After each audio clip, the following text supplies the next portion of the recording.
Hello everyone, and welcome back. We're back with more of the Great Ace Attorney Chronicles. Hello Karma, welcome to stream. How you doing? And remember to make some clips of the Shame for Jenny. That's going to be up to my viewers. Most likely. So, if you see one you want to make, feel free. Otherwise, can't promise anything.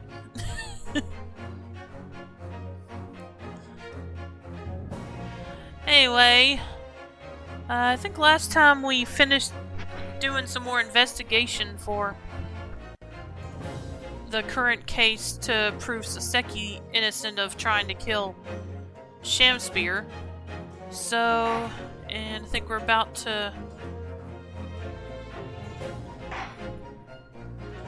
Yep, we're about to begin the second part of the trial, so let's get started. Okay, what the heck is this? Okay. So let's get started.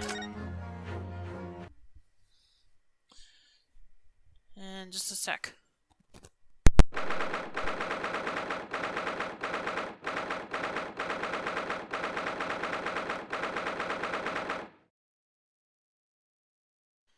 Uh, 23rd of February, 11:32 a.m. The Old Bailey Defendant's Antechamber. Joyful, jubilant, jumping jacks! Okay. Oh, Mr. Natsume, I'm so pleased for you. Locum student Mr. Naruhodo Esquire, and non-locum judicial assistant Miss Mikotowa Esquires. I don't know what locum... You know, all this time I've realized I don't know what locum means. Let me see if there's a...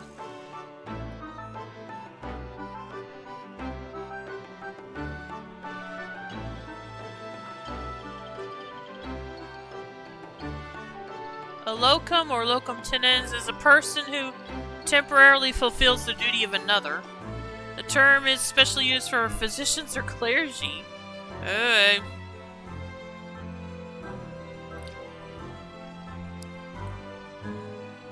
I guess technically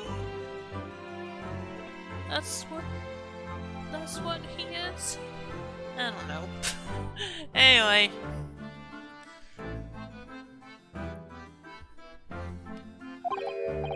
Now, finally, at long last, there can be proof. Proof that I'm innocent and proof that my tea is innocent. Ah, good morning, my dear fellows. Ah, Herlock Sholmes! May you drink my tepid tea and fall over silent. That's not gonna help you much. I thought the tea was innocent.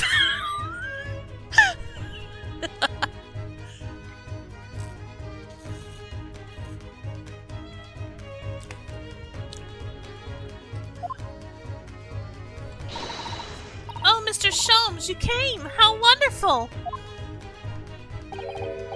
Please, save your derision. I know what you're all thinking. Good morning, he says, when it's very nearly time for luncheon. It's still morning. No, it's still morning, technically. Your scorn is written clearly across your faces. Nobody said or thought anything of the sort. The truth is, I was determined that today would be the day. As sleep seduced me last night, I thought, tomorrow for once I shall not oversleep. I'll rise early and be present in court to support my companions. Such spirited determination has a beauty all of its own, does it not? Oh, yes! And then I began to muse on the subject. Why do people oversleep, I queried. Why time after time do they make the same foolish blunder? And the answer came to me at once. It's so delightfully simple. People oversleep because they sleep. Well, is that not an astute insight into the matter? Oh, yes!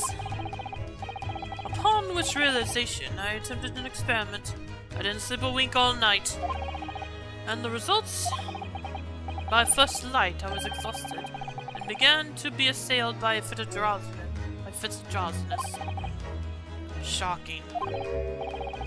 And so, the conclusion of last night's experiment is this. A A good night's sleep is quite simply essential. Yes, I think most of us probably knew that already. What others presuppose I prove by experimentation? That, my dear fellow, is the scientific method. Oh yes, and one more thing. Do you remember this? Ah! Yes, of course, it's the poison that Miss Green was about to drink at the hospital yesterday. Oh! You didn't manage to... It was a laborious task as the bottle was near empty, but such inconveniences do not hinder shows. I managed to confirm that it contained strychnine. So I was right. Perhaps, though of course such circumstantial evidence doesn't prove Miss Green's guilt. I shall leave the bottle in your care now, but licking the inside of the neck is not recommended. The bottle of poison has been entered into the court record. A bottle found in the possession of Miss Green with traces of slow-acting poison strychnine inside.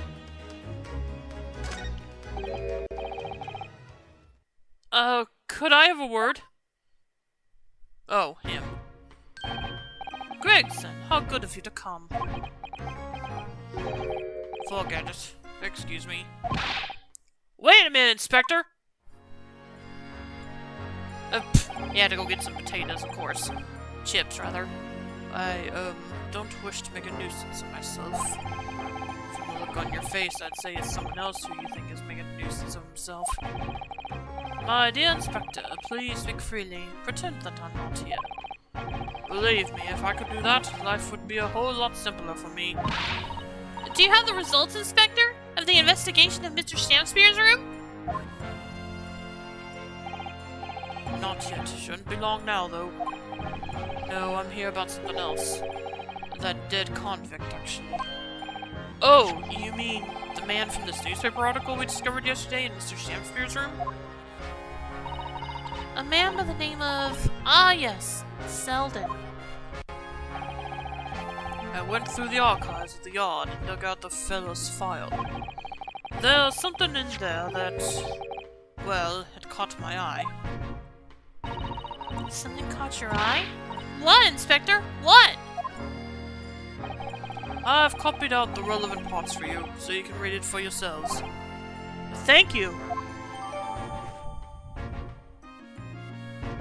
The capital offender's file has been entered into the court record. Scotland Yard's file about the convicted criminal Selden that includes the newspaper article about him dying of illness in prison. Let me take a look at that.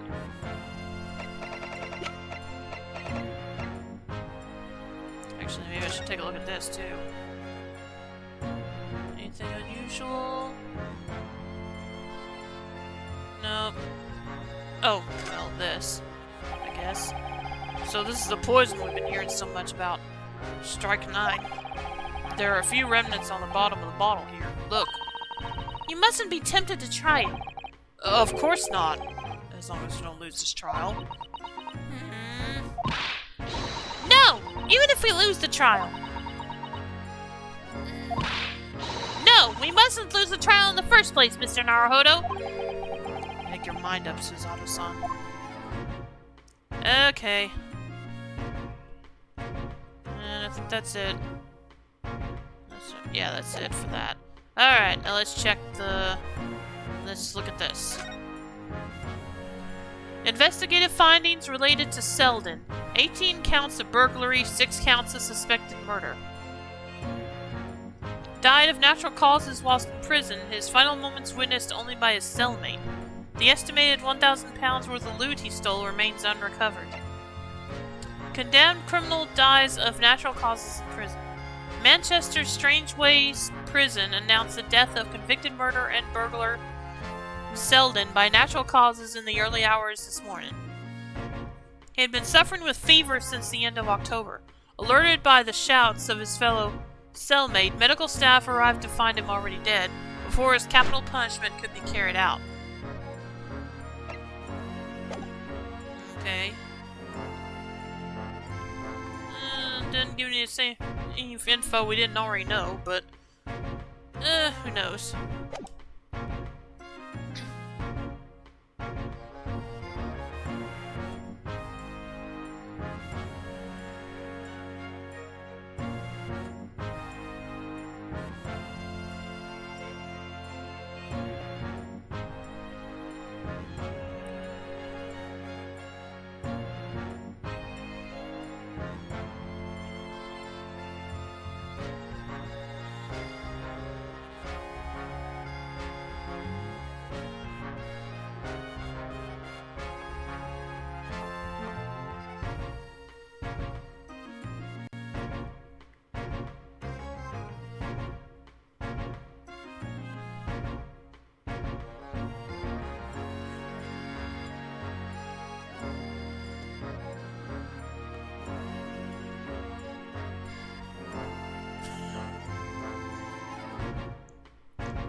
these documents include the details that were in the newspaper cutting we found in Mr. Shamspeare's room.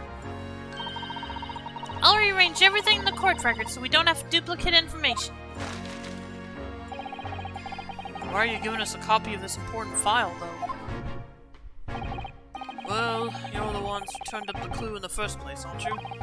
I'm just making sure things get handled in the proper fashion. Oh, Scotland Yard's workings are so wonderful! Indeed, my dear fellows, and the inspector here is a shining diamond in his crown. A shining diamond. In the rough, maybe. Look, I just don't want to be beholden to a lawyer, that's all.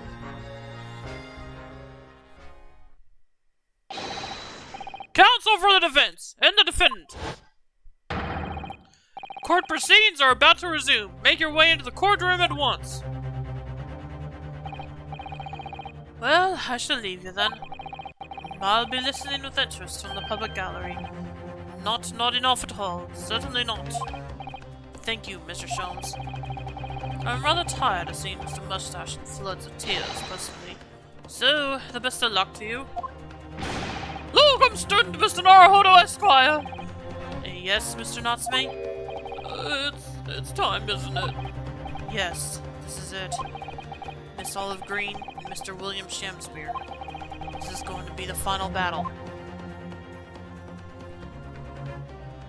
I won't really have saved Soseki-san until I've exposed the whole truth of everything that's been going on.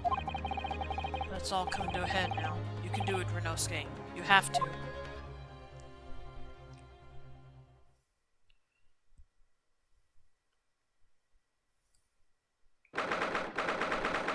'23rd of February, 12:30 p.m. The Old Bailey courtroom. Wait a minute.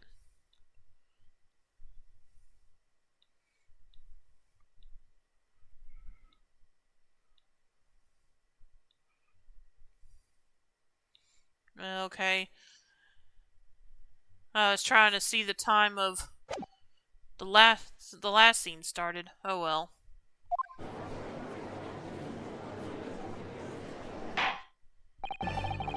In the name of Her Majesty the Queen, I hereby declare this court to be in session again now. Before the recess, we heard a most startling accusation from the defense. Namely, that the victim of the case we heard here only a few days ago is the true perpetrator of this incident. A reckless, rash, and prejudiced charge of wrongdoing, in my opinion, my lord. However, the prosecution has tried to extend every courtesy to some amateur newcomer from dubious eastern shores. Thank you for that backhanded consideration. A rather cold assessment from the Honourable British Prosecutor, I must say. So, Lord Von Zeeks, is the new witness present and ready to take the stand?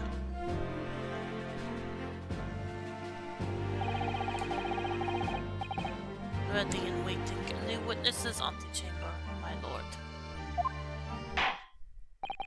Very well. Bailiff, bring the witnesses in.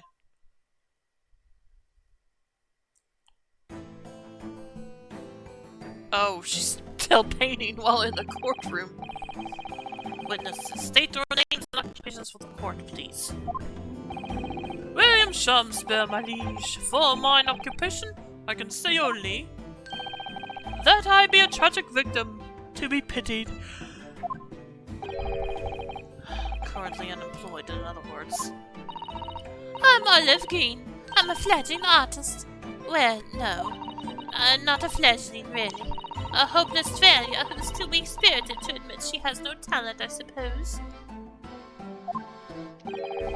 Also currently unemployed, in other words.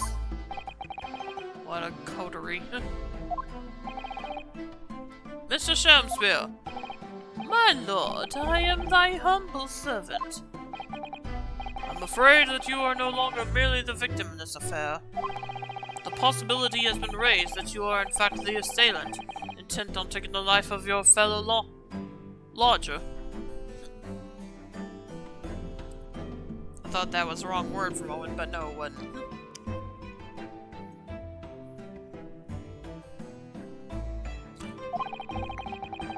The part you have played in this whole business will be thoroughly scrutinized, I assure you. I would for not else, my lord. And Miss Green. Yes? You are aware of the reason you have been summoned to this courtroom today, I presume? Yes, the officer did explain. He said I poisoned this ridiculous buffoon. And do you accept the charge, Miss Green? I don't know anything about any poisoning. And I don't know anything about this man. Come, lady. Die to live. Verily, I know not thy prickly pea-pigmented personage. Very well. Let us proceed with the matter at hand. That being to ascertain whether or not Miss Green has any involvement in this affair. It's all very strange. Very strange indeed. Why would you suspect me? I barely ever go to the East End anyway. It so happens that I passed by that neighborhood 6 days ago, that's all. And on the night that this man was poisoned, I was still in the hospital fighting for my life. Yes, having been unfortunately caught up in the incident on the street outside the Garrett household. An incident that rendered you unconscious for some 3 days. I was struck in the middle of my back by a knife, through no fault of my own, and now I'm under suspicion? What other irrelevant things might I be suspected of? It's all very disturbing. Your energies may be better spent worrying about random knife attacks, I fear, Miss Green. At this point in time, all that appears to connect you with Mr. Shanspeare's lodgings is the Briar Road incident of 6 days ago. That's why we would like you to testify formally now about exactly what happened. Oh no! The incident 6 days ago? You mean you want me to relive that awful accident? Unfortunately, yes. Please tell the court what happened that day. And of course, we will be interested to hear from you about your movements that day too, Mr. Shanspeare. Eh? But what happened 6 days ago has nothing to do with me being poisoned. Let us proceed, then. The witnesses will present their formal testimony to the court on the subject of the incident that took place on Briar Road the evening of the 17th of February.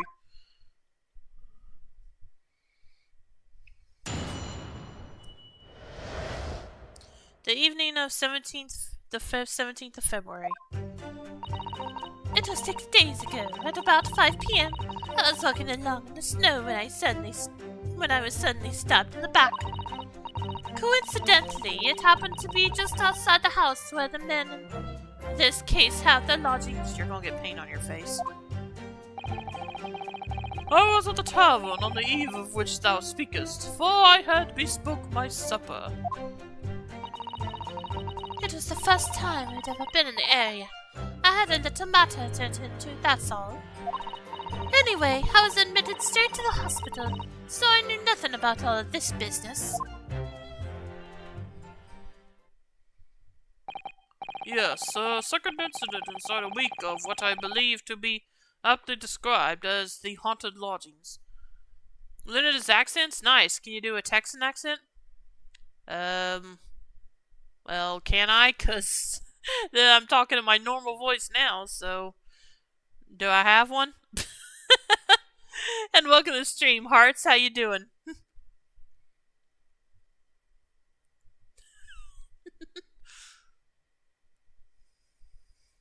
And yeah, I try to do accents when needed, or when I feel they're needed.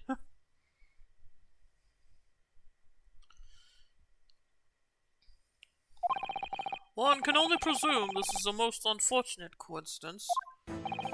Meanwhile, you'll say you were not in your room, Mr. Shamspear? 'Twas the following morn when I did awaken that I learned of the dire events. Mary, what a commotion did the officers of the law make on the floor above mine! Soseki-san was arrested on suspicion of attempted murder. As suspected, there is nothing connecting these two witnesses but happenstance. It's true, it does seem as though they're unrelated at first glance. But I'm not so sure. There's something lurking in the shadows here. I feel certain of it. And this is my one and only chance to expose it. Consul, you may now cross-examine these two witnesses if you wish. Yes, my lord.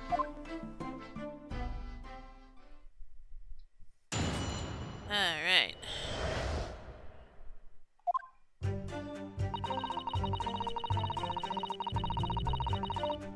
Hold it! I'm well acquainted with the case. I'm sorry I had to go through that. It was awful. I still can't believe I was unconscious for so long. And I woke up to find that the case had been solved and the culprit arrested. Yes, the incident has been resolved already. Perhaps it would help you to consider the bad dream that ended with your awakening, and should now be forgotten. Yes, I suppose so. Thank you. But before you put it completely behind you, Miss Green, I need you to remember the details one last time. You must tell the court exactly what happened that day, for us to arrive at the truth about this new case. The trouble is, there's nothing to tell, really. I was just walking along the pavement.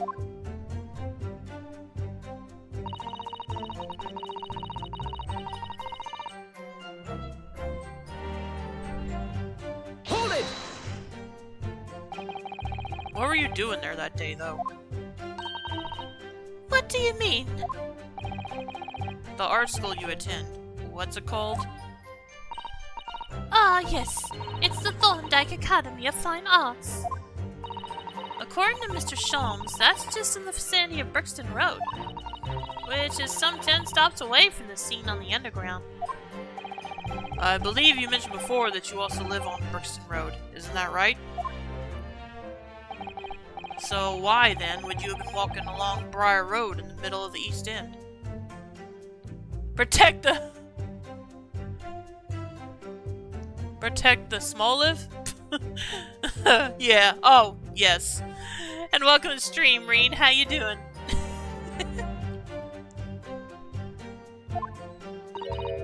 Well, it's because, oh yes, of course. I thought it might make a nice picture. The witness is a student of art, city-dwelling artist, can't all paint grand urban vistas. That's right. I happen to like the crumbling look of that part of town. Perhaps quaint would have been a bit less grating term. The point is, she's definitely hiding something. Yes, it seems she's not going to be forthcoming with the truth. She's trying to hide why she was there that evening. It must mean there's a reason for her not wanting us to know. That's the key to this. And you, Mr. Shimspear, on the evening of the incident 6 days ago, would you tell the court what exactly you were doing? 'Twould be my pleasure, sire. I was at the tavern on the eve of which thou speakest, for I had bespoke my supper. Hold it! A tavern, you say? Which one? 'Twas the Slug and Salad where I did tarry. 'Tis a jewel in the East End. And a little unexpected, I feel. What do you mean, Lord Von Zeeks? The Slug and Salad offers unusually fine dining, for the locality at least. Not an establishment you'd expect to be patronized by a man with not even a crumb of bread in his room. Oh! It's true. The menu lists premium crusts of bread and glasses of water in different levels of cloudiness. I would have expected Grub's Gubbery in the local vicinity to be more appropriate for your means.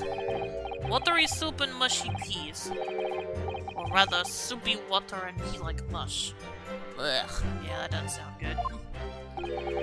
All equally appetizing.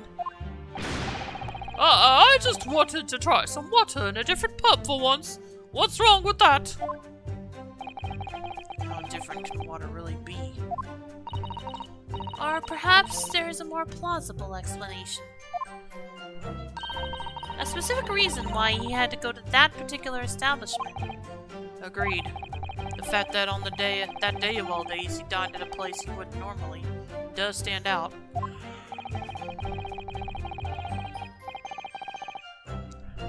So Mr. Shamspear's own actions on the day of the incident 6 days ago were slightly suspicious.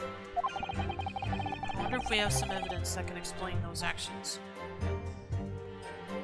Do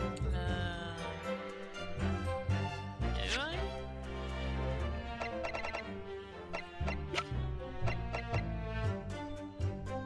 Ball found in possession of Miss Green.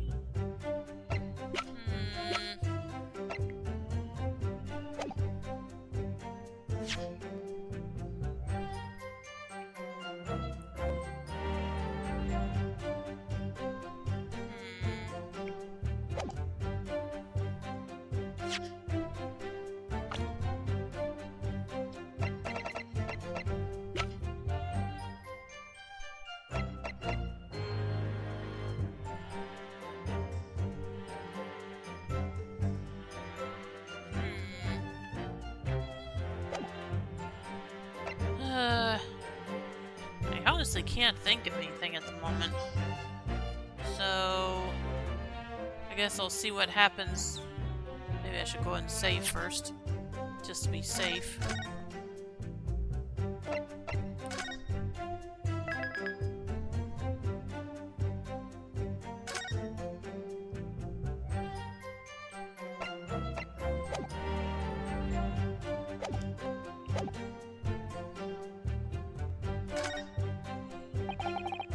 Wish we did, but sadly I can't think of anything at the moment. If we find a clue that can explain why Mr. Shamspear went there, we must present it to the court. Yes, absolutely. If that is all on this matter, Consul, I would ask Miss Green to reiterate her next statement.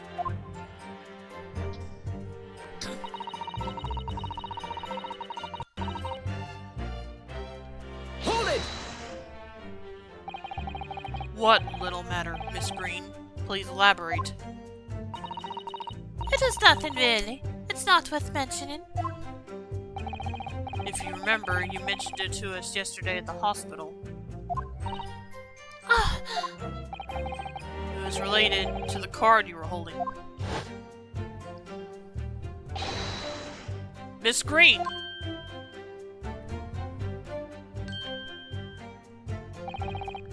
What was that? She clearly just hid something behind her back.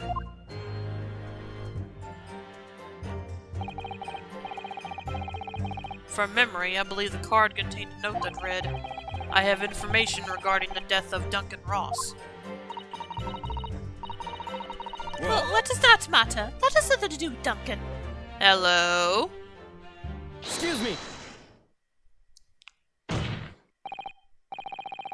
Mr. Shamspear, do you have something to share with the court?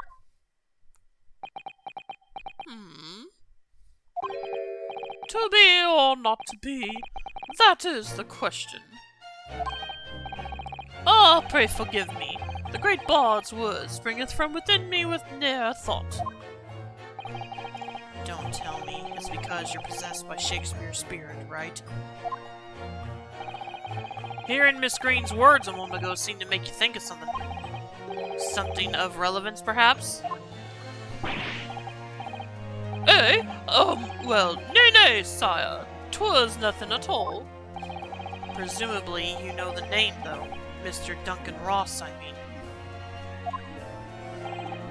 After all, you were both lodgers in the same house. I would it were so, but sadly nay. Lodging be a lonely occupation, sire. My lodging fellows be rarely known to me. So you haven't heard of him? Even though he passed away in the room just one floor above yours?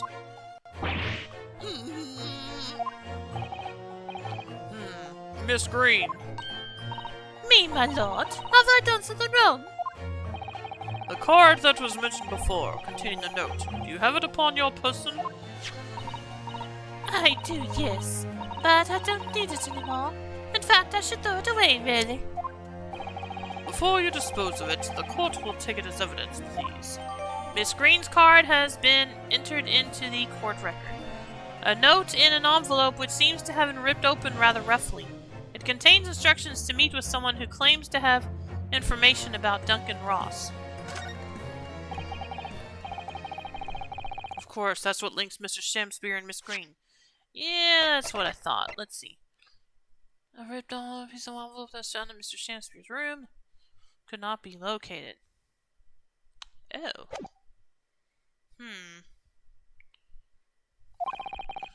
It's Duncan Ross. Now, continue with your testimony, please, Miss Green.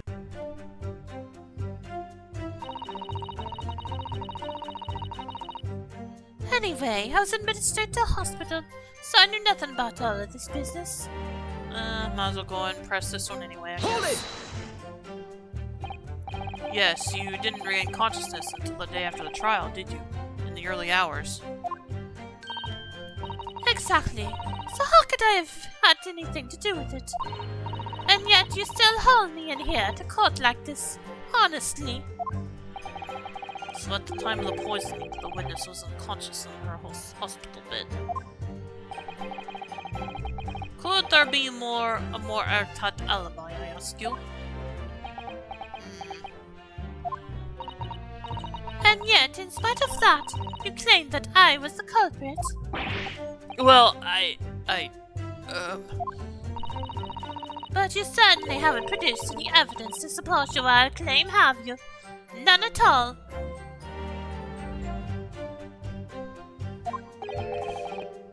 Well, you haven't. The good lady has yet to see evidence, my learned Japanese friend. I'm working on it. Counsel, I will point out here that the jury's next decision will be final. We're really up against the wall here. Oh, Mr. Naruhodo, you pursued Mr. Shamspear wonderfully there. It worked out well, hasn't it? It's worked out well, hasn't it? We have a new clue at last. Alright, now I need to pull off a really insightful objection somewhere. Well, as you've managed to expose this promising new angle, I wonder if you should perhaps try to develop that. Oh, yes, of course! And yelling out objections isn't necessarily the best way to do that, I suppose.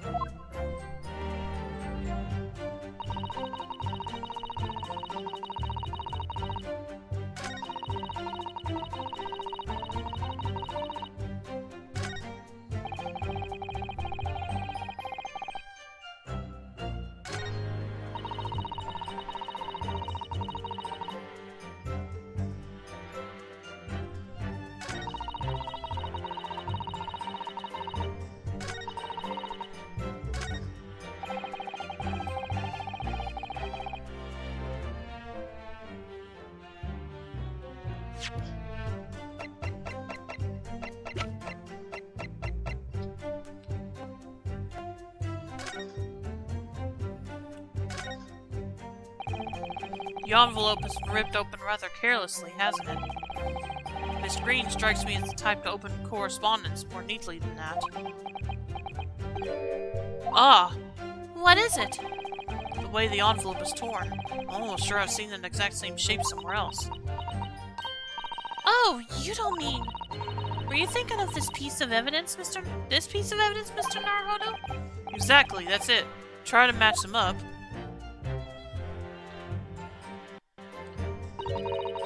They go together perfectly. This torn off end of the envelope clearly belongs with this card. The details of Miss Green's card have been updated in the court record. A note in an envelope that seems to have been ripped open rather roughly. The envelope fits perfectly with a torn off piece found at the scene of the crime. Torn off end of envelope. A The details of the torn-off end of envelope have been updated in the court record. A red piece of an envelope that was found in Mr. Shamsphere's room. It fits perfectly with an envelope in Miss Green's possession.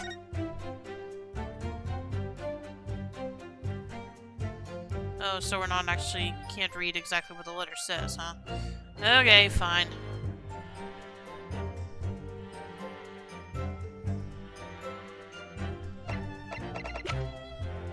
Well, I'm gonna start with this. Objection! Oh, no, okay.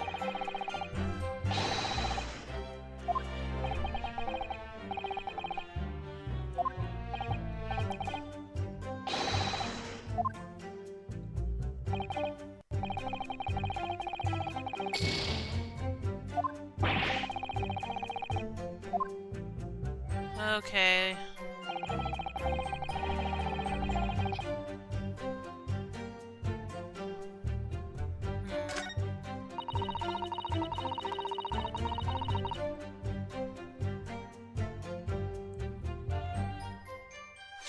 Oh, maybe it's this one I'm supposed to be using it on. Objection! No? Oh, come on, really?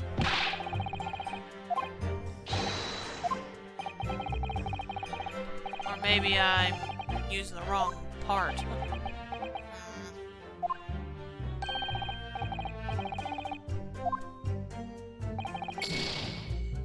Okay, I'm gonna save before I try anymore.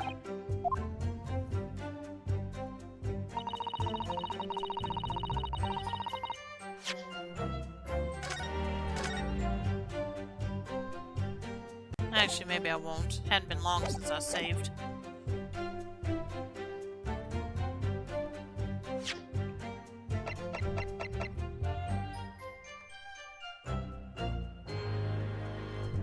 Objection!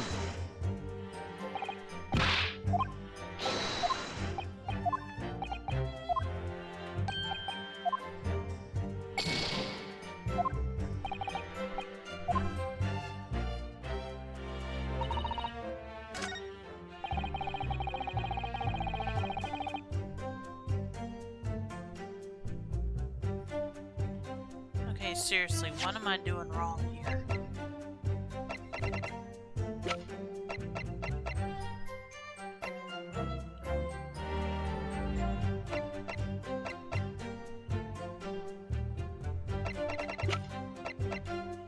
Objection!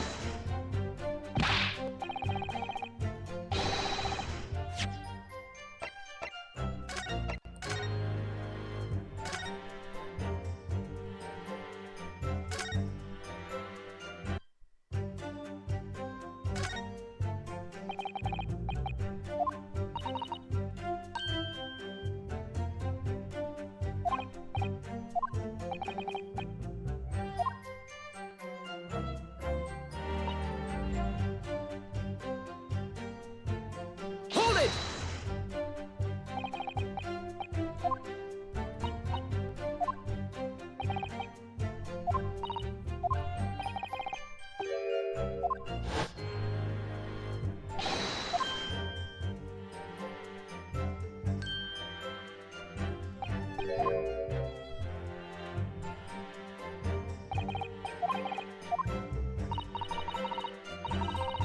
What? Excuse me!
Yep, that's still it. Alright.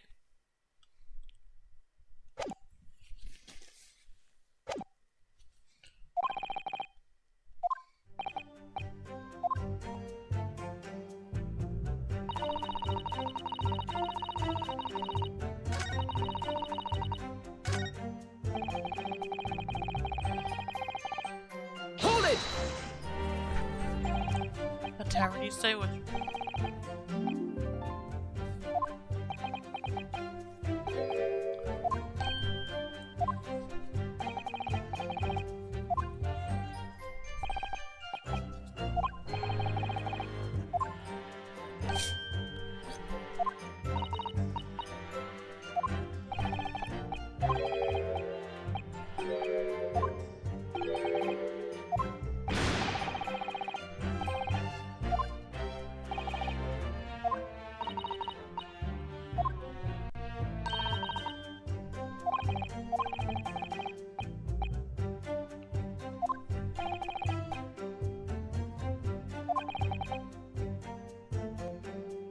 Oh, okay. Duh. Mr. Shamspear. Yes, sire? On the day in question, is it not the case that you visited the Slug and Salad, a place you don't normally patronize? For a very particular reason? I don't know what you're talking about. Pray, if thou hast some purpose, speak it. Excuse me. Speakest! Very well. I will present the court with evidence. Evidence that explains why you had to be at the Slug and Salad that day. Namely...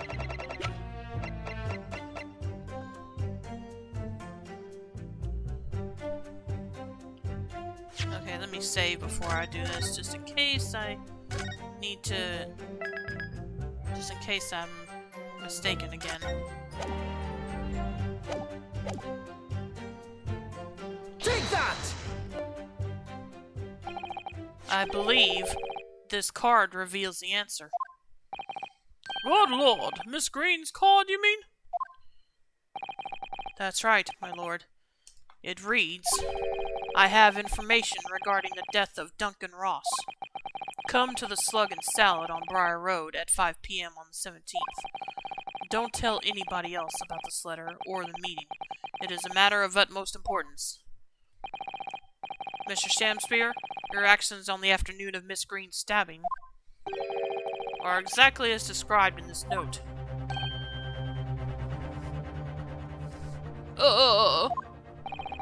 Personally, I find it hard to believe that's a coincidence. Don't you, Mr. Shamspear? Well... Excuse me, can I say something? Yes, Miss Green? That card was delivered to me. It doesn't have anything to do with this odd man, does it? Well, you'd think so, yes. But it's hard to believe it's merely... My lord, may I? May you what, Miss Green?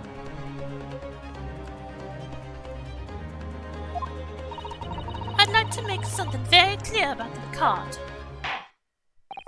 Very well then, you may amend your testimony to include details about the peculiar note.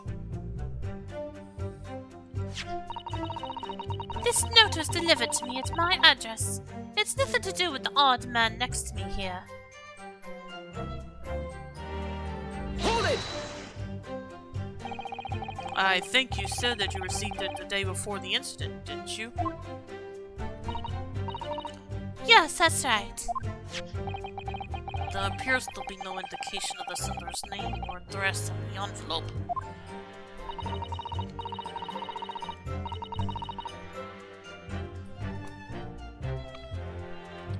It was in my letterbox, and that's all I know, I'm afraid. I have no idea who sent it.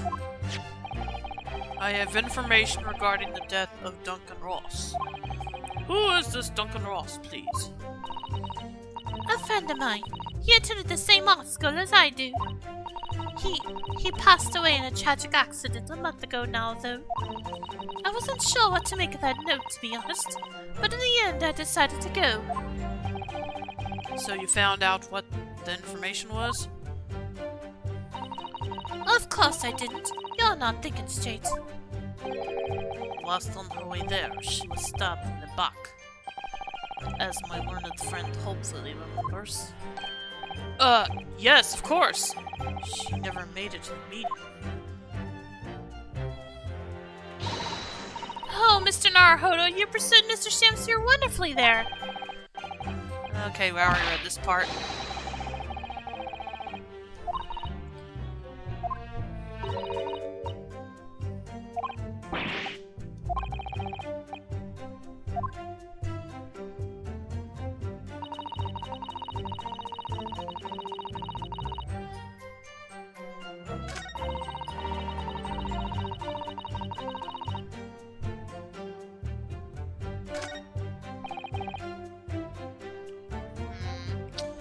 Yeah, I'm not quite sure what to do at this point.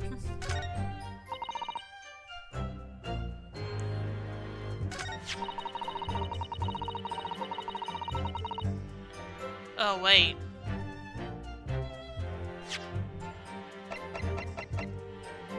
Objection! The day before the incident, exactly 1 week ago now, this note was delivered to your address. And upon carrying out the instructions in the note, you found yourself in the hospital. Yes, I did. It's terrible, everything that's happened to me. Yes, it is terrible. If it's all true, that is. What do you mean? Miss Green, have a look at this, please. It's the torn off end of an envelope.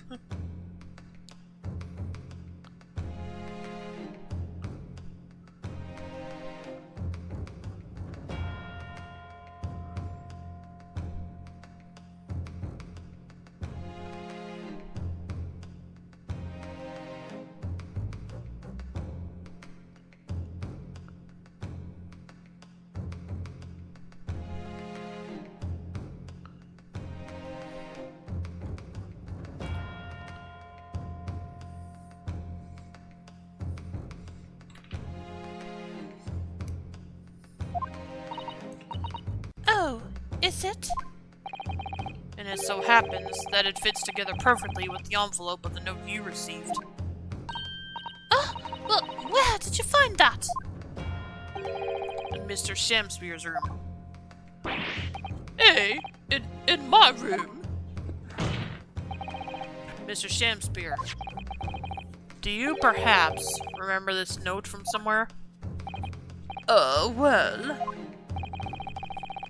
Your actions that afternoon follow the instructions in the note to the letter. Come to the Slug and Salad on Briar Road at 5 p.m. on the 17th. And so that's exactly where you went. Let me ask you again, Mr. Shamsphere. You already knew about this note, didn't you? And you, Miss Green. Oh, what did I do? As this torn off end of the envelope proves, the note was originally in Mr. Shamsphere's room. So how is it that it came to be in your possession? I don't have the first idea. I'm just a fledgling artist after all. There's only one explanation. You broke into Mr. Shamsphere's room and stole it.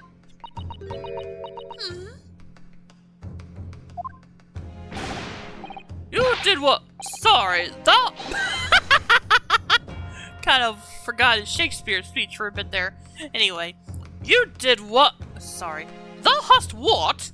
You broke... thou were in my room? What on earth do you want with me?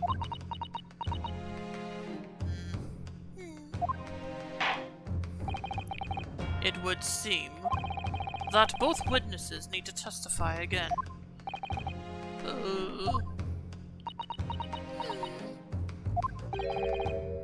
Miss Green. Yes? Whilst you have the court's sympathy, I'm sure, for the suffering you have endured in recent events, anyone found to be given false testimony in a court of law will be duly punished. Please bear that in mind. Yes, I know. Very well then, witnesses. You will give formal testimony again now. On the subject of this curious anomaly regarding the note Miss Green claims to have received. And before I go through this, I'm gonna go ahead and get up and stretch real quick, so I'll be right back.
Okay, I'm back.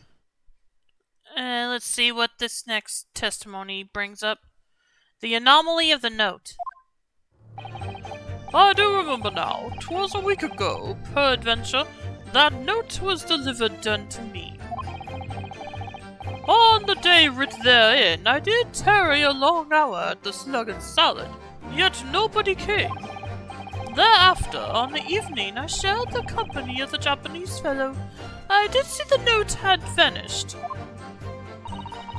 I don't know what you mean. You think I snuck into this man's room, do you? Why would I? I can point out the villain here. And as for that torn-off piece of the envelope, I don't know anything about it. Except it's already been proven that it was... You now claim to have received this letter, do you, Mr. Shakespeare? Faith 'tis so, my lord. And I would swear to have set it upon the table in my humble lodgings. Yet 'tis clear to me now that, since I returned from the tavern that night, I have not laid eyes upon it. Well, that being the case, young lady, it would appear that your testimony was... A lie? Is that what you think? How unfair of you to think I'm the one lying. I beg your pardon. I'm just a fledgling artist, as I said, and fledgling artists don't lie. Okay, not sure I understand the logic of that comment.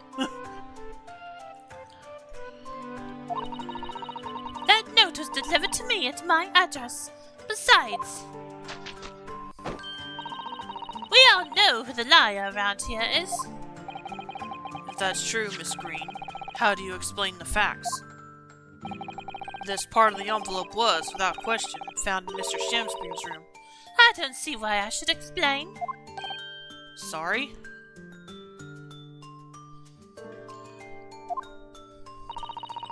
I'm a fledgling artist. My job here is just to say what happened, that's all. It's your job to get the explanation and the proofs. You, the fledgling lawyer. The fledgling will do his best. Evidently, my learned friend's cross-examination is our only hope of learning the truth. Well, Consul? I'm ready, my lord.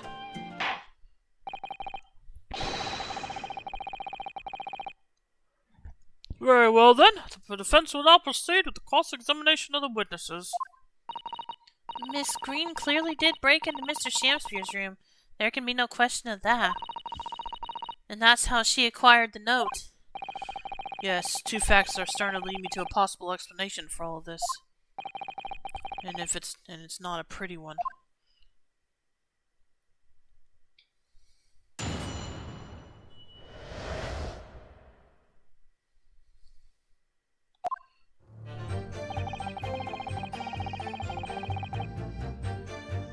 Hold it!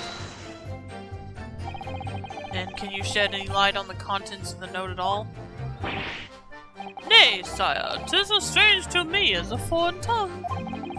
Even with a knowledge of literature as great as mine own, verily 'tis impenetrable.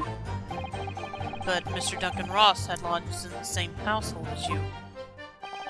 In effect, he was your neighbor, so surely you knew him, didn't you? Alack, if the choices be twixt I knew him and I knew him not, then 'tis with foreboding that I be forced to declare we were by some small measure acquainted.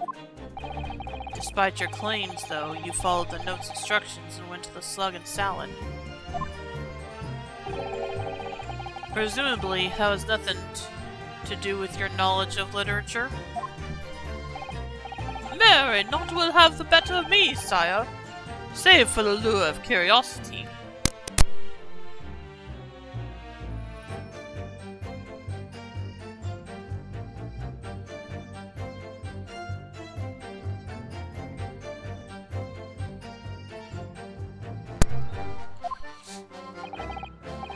So 'tis true, I was compelled by mine own eager heart to betake myself to the tavern. Yet in the end, my curiosity was not satiated.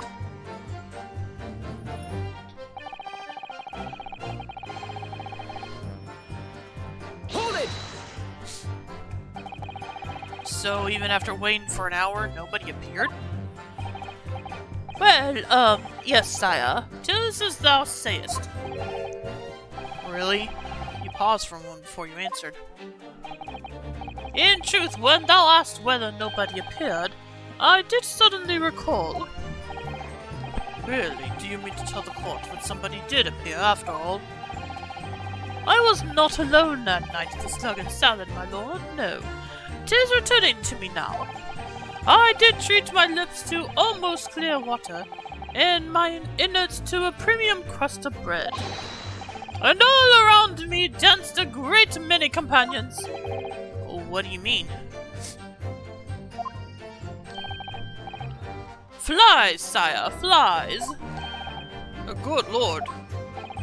In the name of Beelzebub, what were they? Fairies, perchance, from a midsummer night's dream, come to taunt me? I think they were just flies. I can't help thinking that the flies ought to choose something more wholesome to buzz around. Is that wrong of me? I don't know.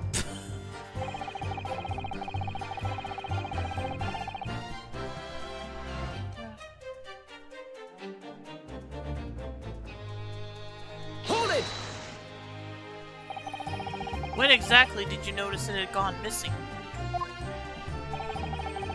Such idle thoughts now occupy my mind.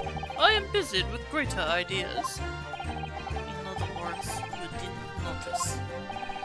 Several days passed between your outing to the tavern and Mr. Natsume's visit to your room. Yes, it would appear that the note disappeared sometime in that interval. Such idle thoughts ne'er occupy my mind. I am busied with greater ideas. And yet, during that time, Miss Green was comatose in hospital, was she not? Clearly, then, she could not have been stealing things from Mr. Shamspeare's room. Yes, of course. It's all some sort of misunderstanding, isn't it, Mr. Prosecutor, sir? Why are you asking him?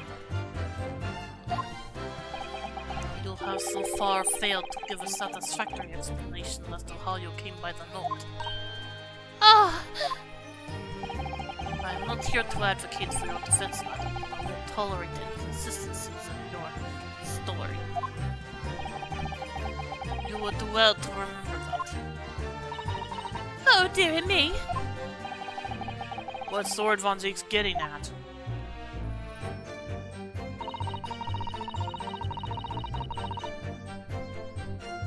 Hold it! It seems that this note was actually delivered to Mr. Shamspeare about 1 week ago. Oh, does it?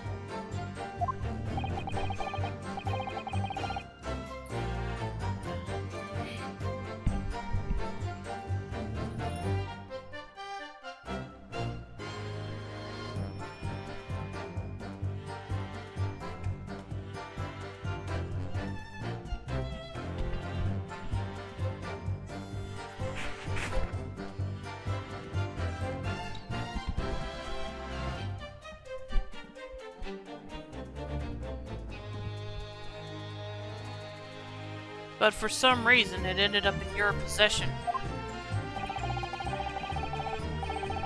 I can't think of any way that could have happened except for you breaking into Mr. Shamspeare's lodgings. Objection! But for what reason would the witness have done that? I won't deny that Miss Green's possession of the note would appear to defy logic. However, until and unless her involvement in this case can be proven in some other way, any further pursuit of this note is meaningless. Miss Green could only have come to be in possession of the note by stealing it from Mr. Shamspeare's room. And yet, there's no obvious reason why she would have done such a thing. What if there was some other reason she broke into his lodgings, though? Yes, we should pursue that idea, Mr. Naruhodo. We're close now. I can feel it. We're so close to a breakthrough.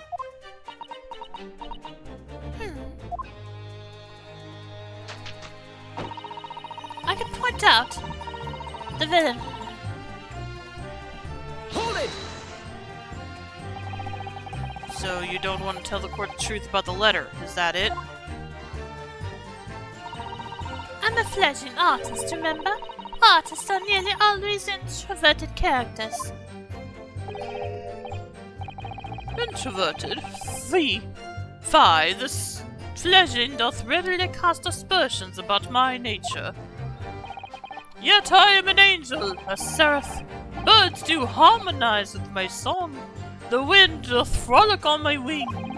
Oh, pity, wherefore dost thou accuse one so pure of heart, ample woman? Pure of heart? I don't think so. Even a fledgling like me can see you're just a failure. Tragedy, thou shalt not know the true heart of an artist until thine instruction hereafter by death. Oh, the days, oh, the years! Alas, to enlighten thee, thou must wait so long and in vain. Mr. Naruhodo, interject with some clever remark. This is your chance to shine. I'm no Shakespearean actor, Mrs. Otto. No, as far as I can tell, the only thing that's going to resolve this argument is evidence. Is evidence! Yes! It's clear that Miss Green did in fact break into Mr. Shamspeare's room, isn't it? And that's where she found this letter. Yes, two or more or less foregone conclusions that led me to one terrifying conclusion. Terrifying? Yes, I'm afraid to say that the outcome of this cross-examination may well change how we look at this case completely. Yeah, but what do I do? Let me see.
Bottle found in the possession of Miss Green was Objection! Okay. Yesterday at the hospital, we saw you with this bottle. And though the contents spilled during the course of our meeting, a small quantity remained. According to the defense's independent analysis, Mr. Sholmes' chemistry said, the liquid that was still in the bottle was identified as Strike 9. What? Strike 9? The very same poison that afflicted Mr. Shamspeare. Oh! Miss Green, you broke into this man's lodgings. For one reason, and one reason alone. To cover the end of the pipe that feeds the gas lamp in Mr. Shamspeare's room with poison. Oh. Okay. So I was onto something with that, I just didn't think about it actually being the poison.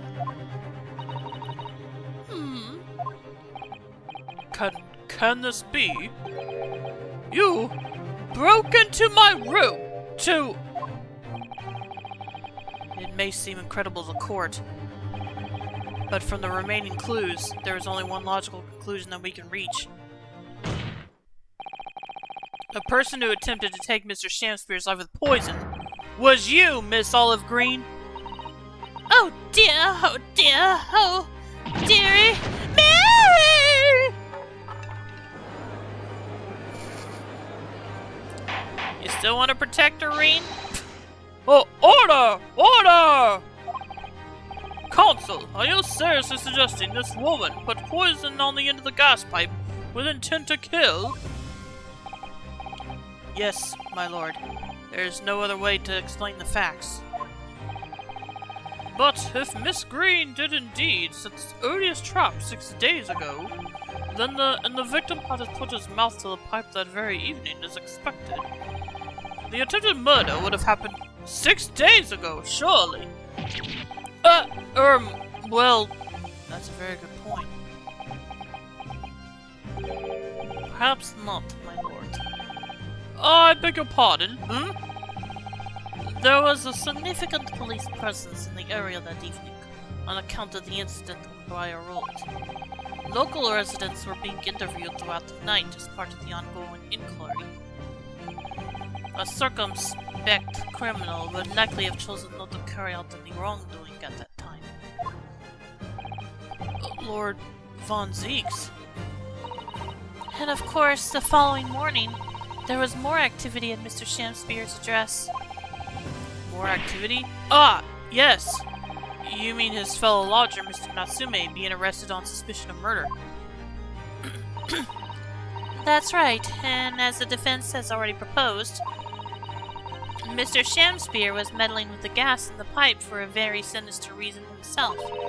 To cause the gas stove in Mr. Natsume's room to go out, thereby asphyxiating the occupant. But once Mr. Natsume had been arrested, his room was under constant surveillance by the police. In the circumstances, Mr. Shamspear had no reason to blow air into the gas pipe. His intended victim being in the prison cell. With the need to tamper with the gas removed, the poison in the pipe lay dormant. And then, 3 days ago now, the situation changed again. Right, Mr. Natsume's trial, which took place here at the Old Bailey, came to an end. The trial in which the man stood accused of stabbing Miss Green in the back, but was duly acquitted. That resulted in Mr. Natsume returning to his lodgings for the first time in 2 days.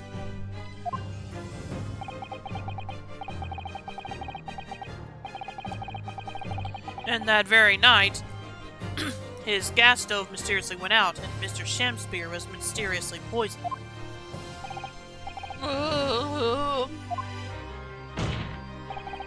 In conclusion, the poison that was present on the mouth of the gas pipe had been put there in the victim's room some 4 days earlier.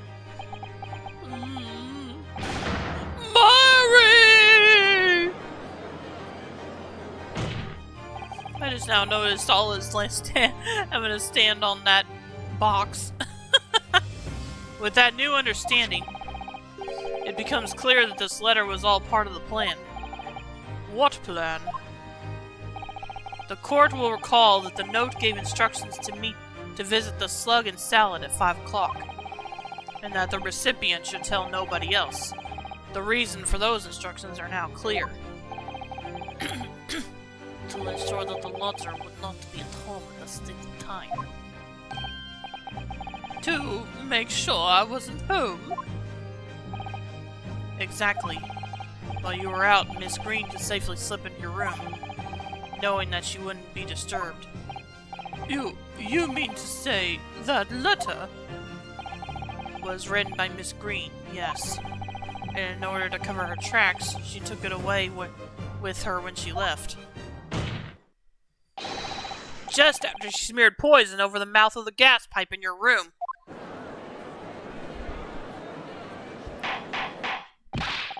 Order! Order! What do you have to say for yourself, witness? Just who are you? Why did you try to kill me? Miss Green's motive should be obvious.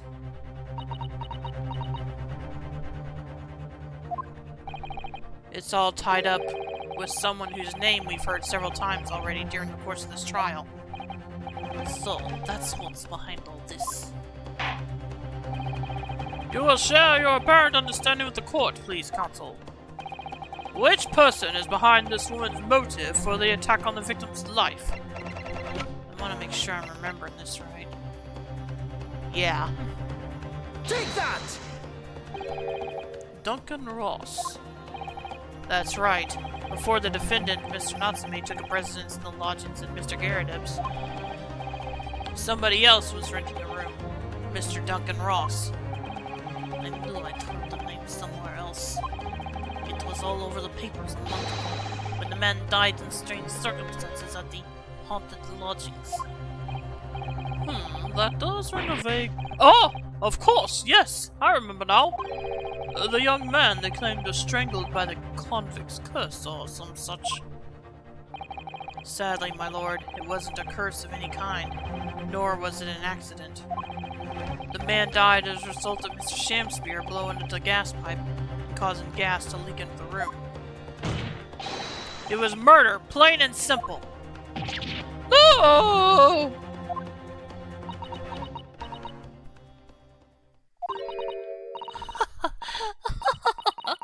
Well, what do you know?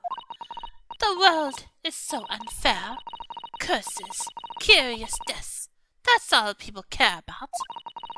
If it's an interesting story they want to know, it doesn't cross their minds that real people are involved.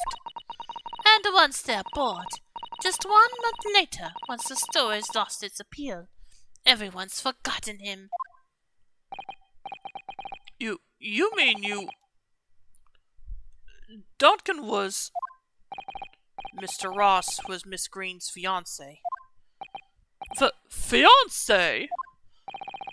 You may not have known until now who Miss Green really is, Mr. Shamspear. But she's known exactly who you are all along. Because you're her sworn enemy. The murderer who took the life of the man she was to marry. Mary! Miss Green, is it not the case that in order to exact revenge on Mr. Shamspear, you smeared poison over the end of the gas pipe?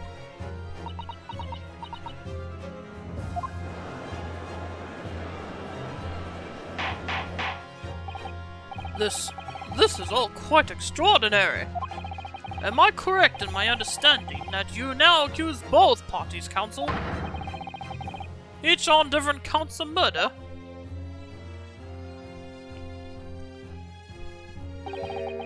Yes, my lord. That's correct. Objection! What? To what? Inhaling so deeply it appears that my fledgling learned friend has taken in a lungful of dubious gas, causing his judgment to be clouded. What? Why would Mr. Shamspear have wanted to kill these lodgers, I should say? You have completely failed to provide the motive to substantiate your accusation against the man. Yes, that's right, Mr. Reaper, my liege. Does it really matter at this point? Because that's not the case we're on trial for.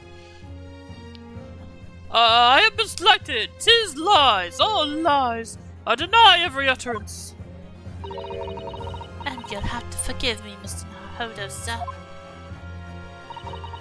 But I don't intend to admit to anything either. Miss Green. I'm sure you'll think I'm being very rude, but I'm not going to be sent to the gallows for the acts of this scoundrel. Objection! But you broke into the man's room. If you didn't do it to smear the poison on the pipe, what was your reason?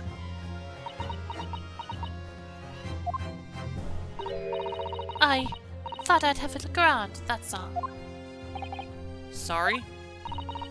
You're right, I suspected him. So I thought perhaps I might find some evidence or something in his room. Evidence that it was him who took Duncan's life. Oh vileness, oh villainy, oh tyranny, oh rotundity of woman! But in any case, whenever I leave my room, I do turn the key in the lock. Yeah, have you not noticed what's around her neck all this time? That whole place is falling apart. The locks on the doors are no different. Duncan showed me once how to unlock the door with some tubs and a piece of wire. Oh awfulness, oh artfulness, oh tyranny, oh profanity of woman! We will consider your trespassing on some future occasion, but for now, Tell the court what you found. What evidence your search revealed. Well, I spotted the note that I'd sent him lying on the floor. When I went to pick it up, I noticed something. One of the floorboards was loose, and underneath it I discovered a secret hiding place. Eh? Yes, we also discovered that hiding place. Inside we found a newspaper cutting, a photograph, and an empty tin box. Oh yes, well the thing is, when I found it, the box wasn't empty. What? There was something in it? Yes. Ah. This rather nice key.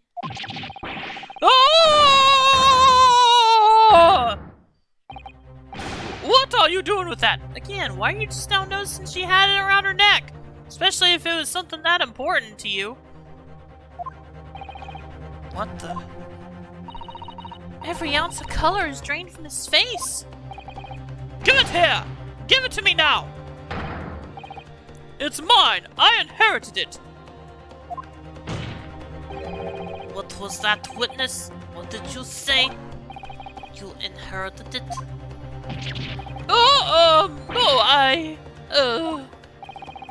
What's all this about? He inherited that key? It is obviously important to you, since you'd gone to such lengths to hide it, so I took it. I don't know what it's for, but you took something precious from me, so I took something precious from you. So what if it means you can't open something now? I don't care. Give it back this minute! Give it to me! Calm yourself, witness. Let me check something real quick.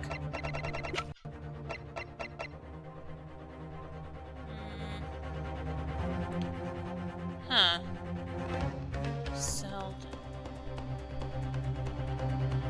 Okay. Calm yourself, witness! So Mr. Shamspear has tried, and in one case succeeded, to take the life of 2 lodgers now. Yes, his motive for doing so is the key to everything that's happened. It's true that there appears to be no motive to support the accusation against Mr. Shamspear, at first. But considering everything we know now, I think there is actually something that could explain it. What? I need to recall every piece of evidence at our disposal, everything we've seen and heard. Because I'm sure that I just caught a glimpse of the link that runs through all of these events. In that case, Counsel, I must demand that you present evidence to the court in support of your claim. What is it you say can explain the motivation for Mr. Shamspear's alleged crimes? Alright, I am gonna save again, just to be safe. But... I think there's really only one thing it could be.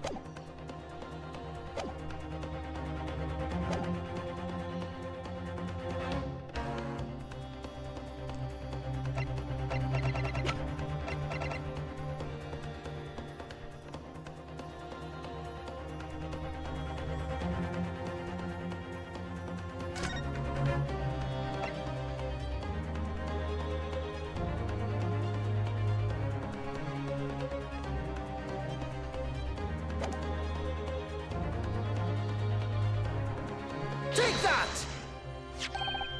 That's an official police report, is it not? The Selden file? How did you get hold of that? Selden? The now sadly deceased Mr. Ross and the defendant, Mr. Natsume, have only one thing linking them. The fact that they had lodgings in the same room. Well, yes, we know this, certainly.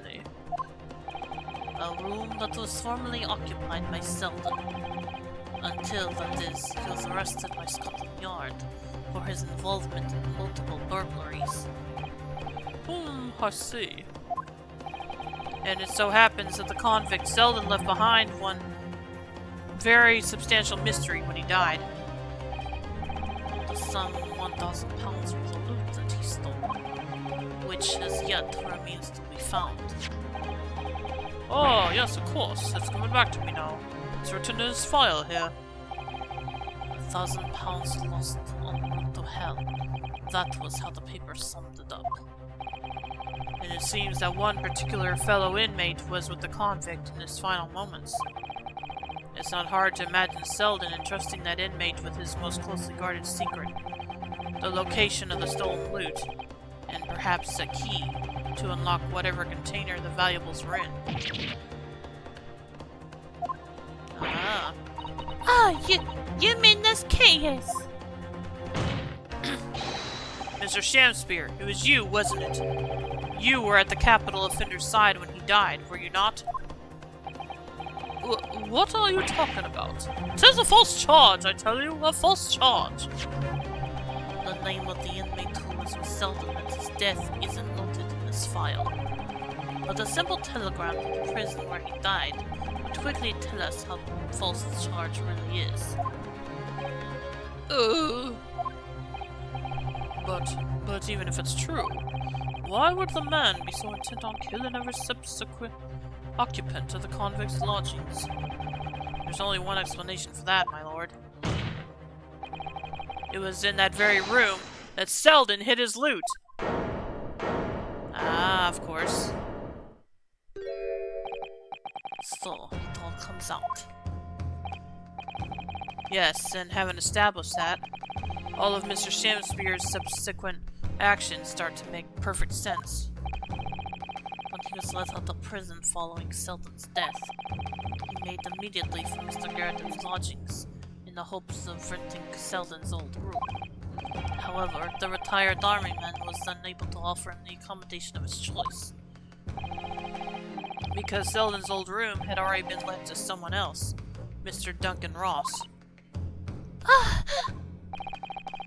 Which is why Mr. Shamspear subsequently devised his gas-based plot to kill the occupant of the room.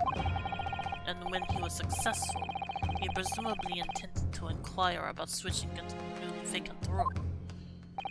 However, a certain jittery someone had beaten him to it. Mr. Soseki Natsume? Mr. Soseki Natsume? The defendant of this case, no less.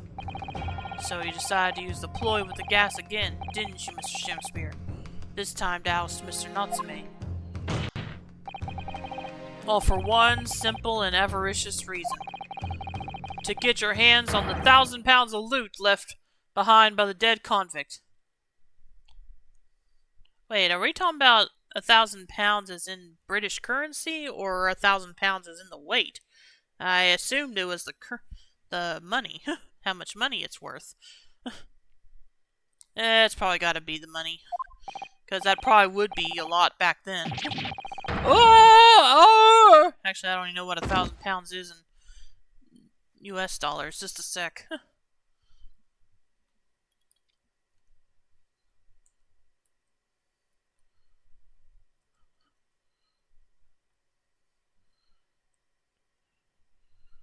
Listen, I want you to have me loot.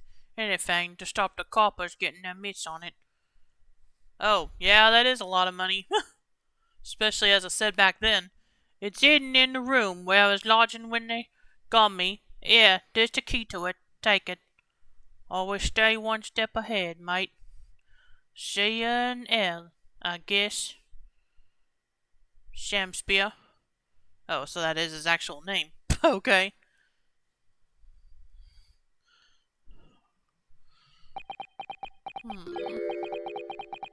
This is mine. What did he just say? It's mine. That loot is mine. Whoa! Okay! No, that ain't creepy at all. I think he may have hit his head a little too hard, maybe. I don't know. Mr. Shamspear? It's all lies. I don't accept any of it. Why should I? After all, you don't have a shred of evidence. You can't prove I killed that fellow. Forsooth, I'm the victim here, remember? Isn't that right, ladies and gentlemen? If I don't admit to it, there's nothing you can do. You can't arrest me, for the time being anyway. Verily, you can't arrest a victim, can you? Isn't that right, ladies and gentlemen? I'm so close. I just need a few more hours. I swore to myself that I'd get my hands on it, and I can almost taste it now. Do you really think I'd just give up? There's no question in my mind now. This man is guilty through and through. But he seems so utterly intoxicated by the idea of that loot. I'm afraid that however hard you press him, he'll never admit to what he's done, Mr. Naruhodo. There is a way. Pardon? There's one way I can finish him. No! He's already committed the most heinous crimes to get his hands on that loot. Which means all we need to do is find it first. A fine plan. Were it not for the fact that the police thoroughly searched the room following the death of Mr. Ross. If it's there at all, it must be very well hidden indeed. Without conclusive evidence, I certainly cannot rule. If only there was some way we could find the convict's loot quickly. This is the final piece in the complex puzzle. I think we might have it in our possession already. Or rather, I think we may well have something that can help us find where that loot is hidden. My lord! Yes, Consul. The defense would like to make a proposal about how to find the late convict's hidden loot. I believe we are already in possession of something that could give us a clue as to its whereabouts.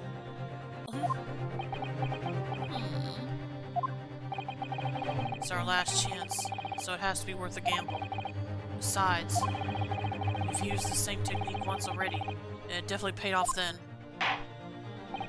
Very well then, Consul. Let the court hear your idea. What do you propose we can use in order to locate the hiding place of the deceased convict's hull?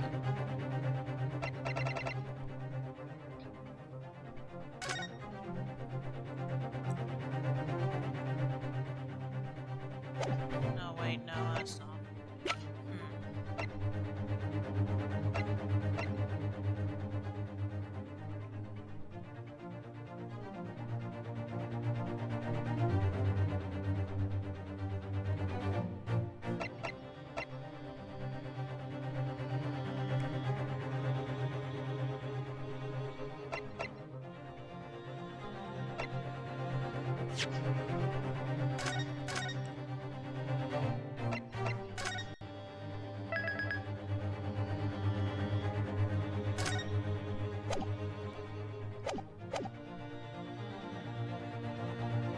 I'll examine this, but I don't think.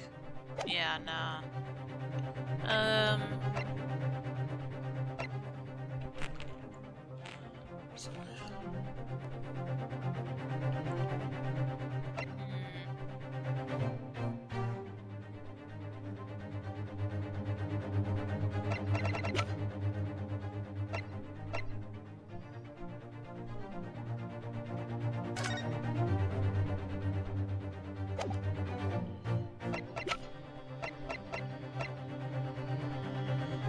File about the convicted criminal.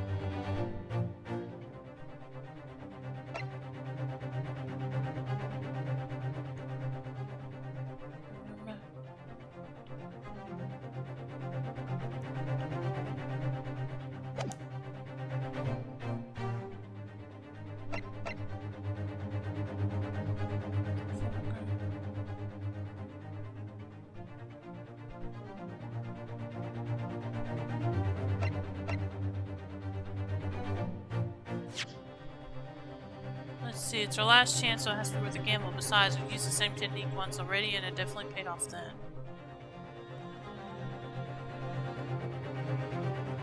Leave our impositions and that gives a clue as to its whereabouts. Well, I'll give it a go. Take that! This is my proposal, my lord. Good gracious, we can use that, can we? Objection! I have another idea. Stop wasting the court's time with this senseless rubbish. That is my proposal, my niece friend. His proposal was better.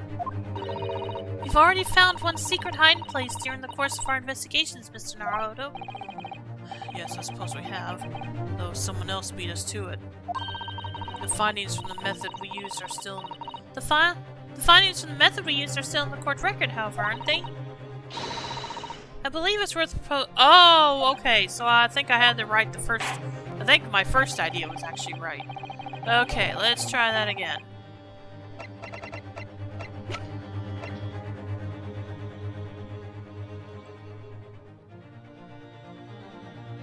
Take that! If I'm not mistaken, those are Mr. Shamspeare's handprints on the walls of his lodgings. That's right, my lord. Exposed as a result of the defense's independent investigation of the scene. Based on a wonderful new discovery in the field of forensic science by the great detective Mr. Sholmes. A great detective? Is that some kind of joke? Do you really think I'm going to be daunted by a man with such a ridiculous title? I should think the great bard ought to recognize such a title when he hears one, Mr. Shamspeare. Where did you get down here? Perhaps we should compete for the honor of most ridiculous title.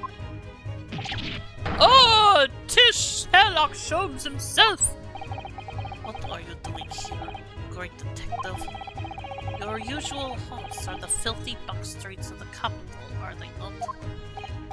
Oh, Mr. Reaper, it's been too long. And I see your complexion has worsened since we last met. Mr. Sholmes? He does know more advanced then. Well enough to say something like that in any case. Mr. Sholmes, though you may be heralded as a great detective by the population at large, that does not give you the right to come and go in my courtroom as you see fit. If I may, my lord, Mr. Sholmes' newly developed scientific method has helped us to uncover vital clues in this case already. Clues, you say? I call them skin prints, my lord. My method identifies every location touched by an individual under scrutiny. It's the method by which we were able to ascertain this gentleman's gas pipe activities. Oh! You need only a small sample of something an individual has previously touched to make an indicator solution. In your case, sir, I use the teacup you had been holding. Elementary. So now, Mr. Naruto. Yes? What am I to use as a sample to make the indicator solution this time? Thank you for offering to help, Mr. Sholmes. The convict was arrested. He was living in what is now Soseki-san's room.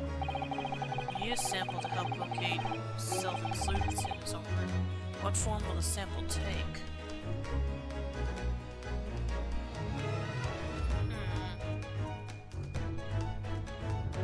Present evidence or present a person? What form will the sample take? We need a sample to help locate someone.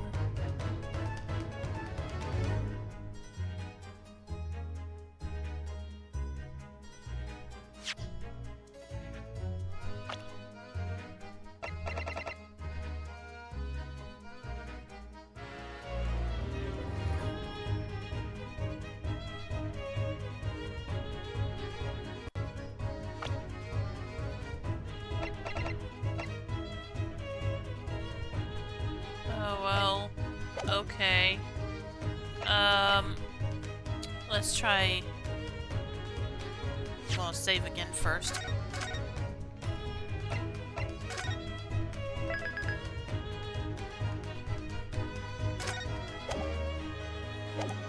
We'll go ahead and try presenting evidence. We will need a particular piece of evidence in order to create the indicator solution. Indeed, and then you have the piece of evidence in question. Yes, I believe so. Upon my word, Mr. Naruto, your powers of reasoning appear to be on the up. So, which particular item is the one in question? What piece of evidence do you propose that we use to help find Selden's loot? Oh wait, no, I'm not thinking.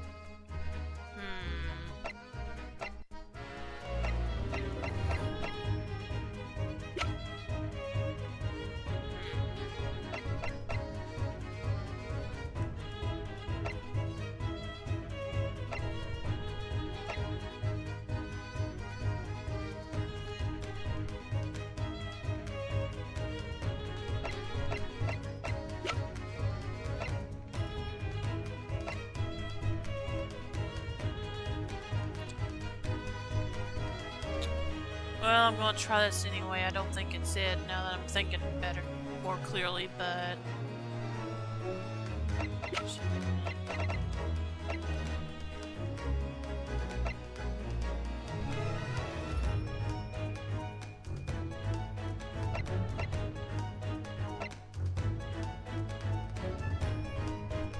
Say he died of natural causes, but did he really?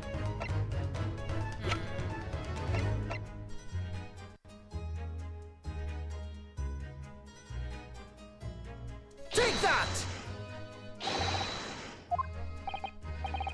As far as I'm able to ascertain, you have very little confidence in your choice.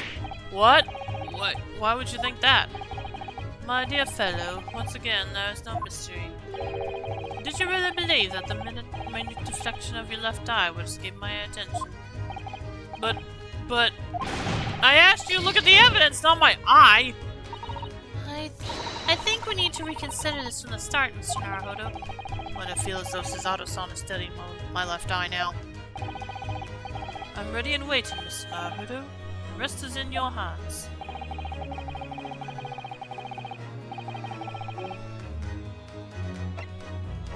We need a sample to help locate Selden's loot that's hidden in his old room. What form will the sample take?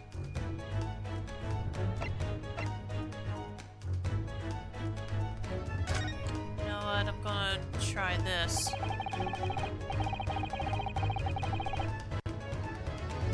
Need something of Selden's in order to create the indicator. Something the convict owned happens to be in the possession of somebody listed in the court record.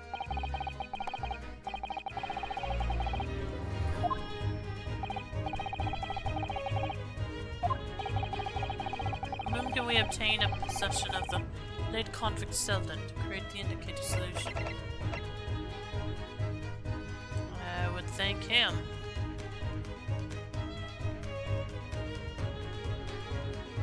Take that! And what, pray, does said person possess that would be applicable to our purpose? Let's hear your new and improved powers of reason at work, my dear fellow. Dear me, your left eye just twitched. Are you currently concocting an elaborate excuse? Not some clever Japanese joke about a wet noodle, I hope. Ugh, you... Trophy earned the noodler, oh, okay. For erroneously answering Mr. Sheldon's question about who might have something that belonged to the convict in episode 2 of the Great Ace Attorney 2 resolve. Okay. I guess that was worth it then. I think we need to reconsider this from the start, Mr. Naruto. What I feel so... yeah, okay.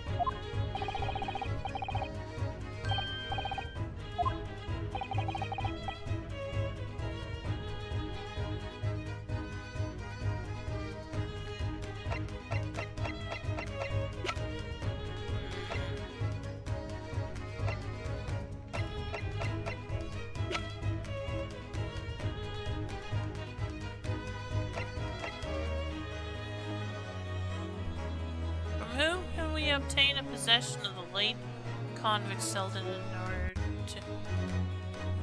to create the indicator solution.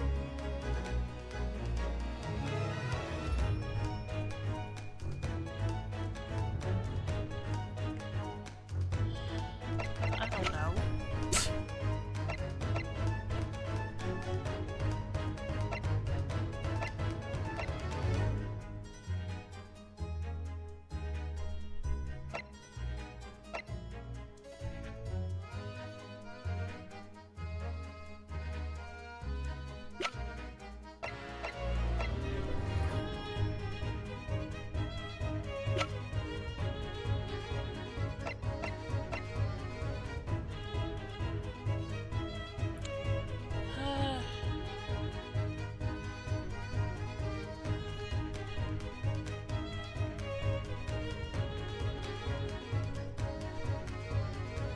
I really don't think it's gonna be her, but...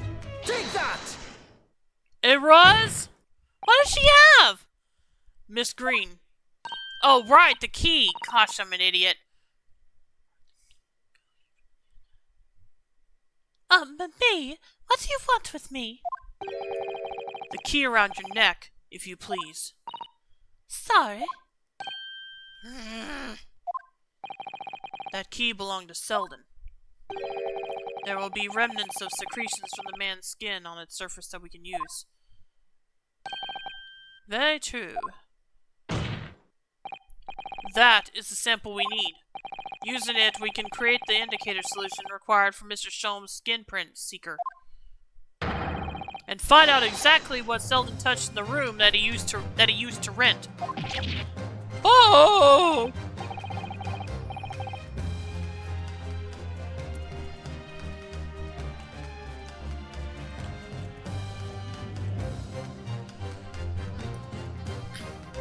Mr. Shamspeare has one great to another, I assure you. The late convict's hall is hidden somewhere in his former lodgings. I shall uncover it in no more than 30 minutes.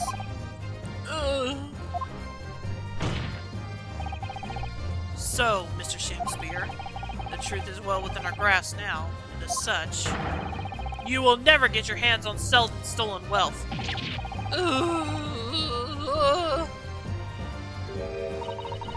In that case, I'll gladly let Mr. Sholmes have this key. No! Give the key to me! The detective shan't have it! It's over, Mr. Shamspeare. No. No! You're out of options now. There's only one thing left for you to do. Admit your guilt! Whoa! Oh, Shamspeare! Oh, despair! Be thy name! Where'd Olive go? and Holmes Sholmes, for that matter. Oh well.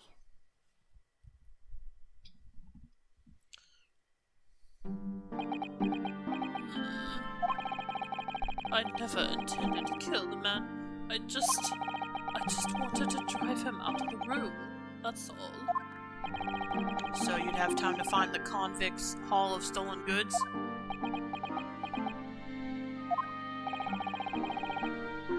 Yet after you'd killed the young man, you still didn't move into...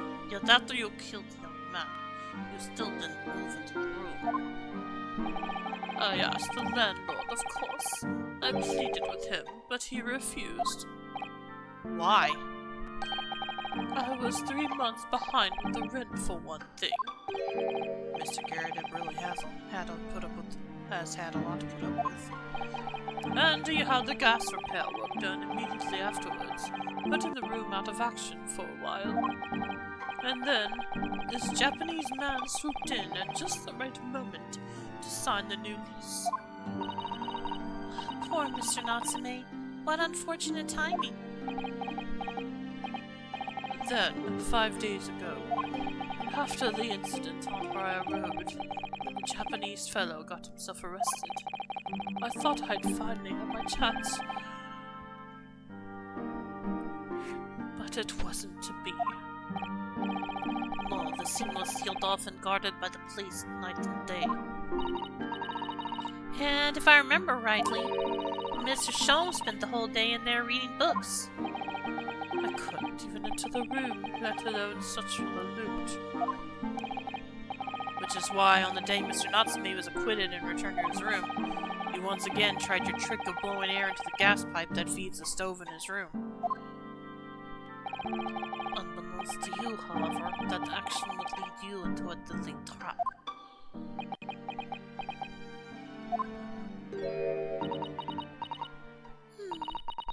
William Shakespeare.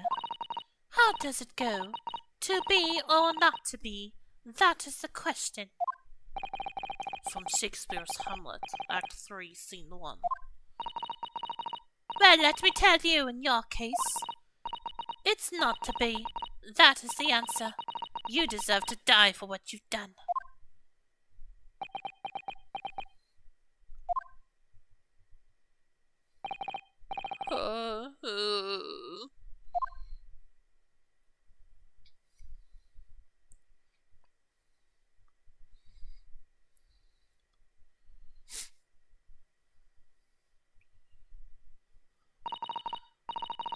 At first, I really did think it was just a terrible accident.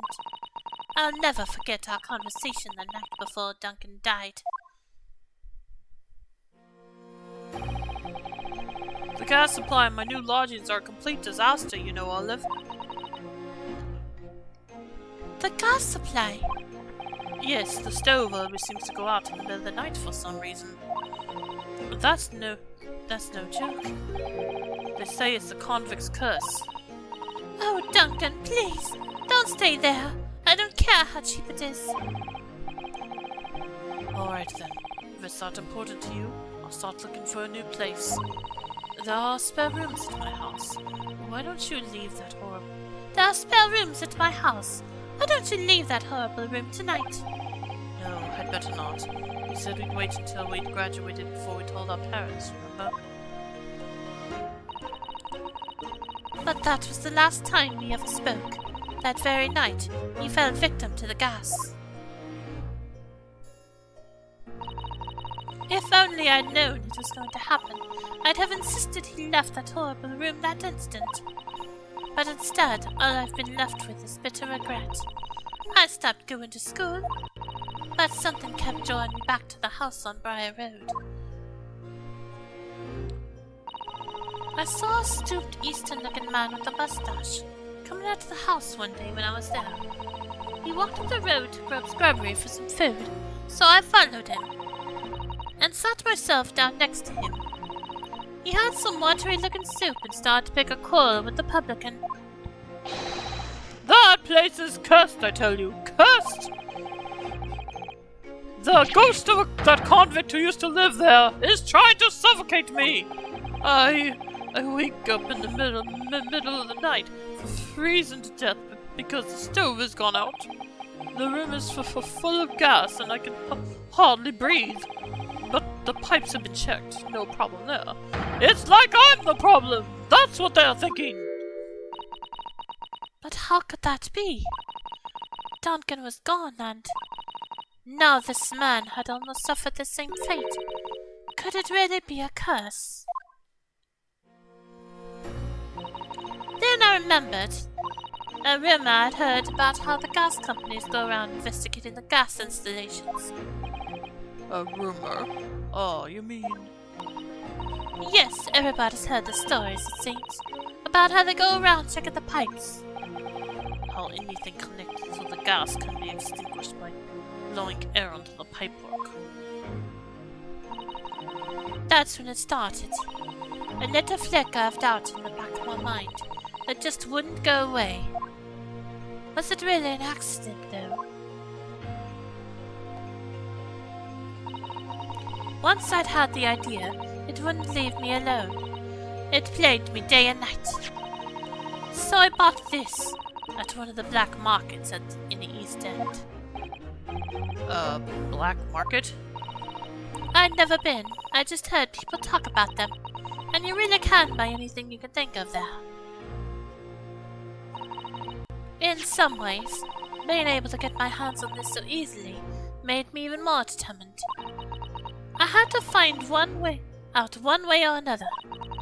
Was Duncan's death an accident, or was it a murder?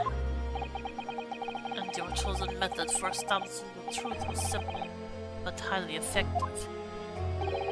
Smear poison on the gas pipe you suspected the men of tampering with, and wait. If Mr. Shamspear is innocent, nothing would come of what you'd done. But if he was guilty, he would pay for his crimes dearly. I found out the name of the man I suspected, William Shamspear. And then I wrote him this little note. I have information regarding the death of Duncan Ross. Come to the Slug and Salad on Briar Road at 5 p.m. on the 17th. Don't tell anybody else about this letter or the meeting. It is a matter of utmost importance.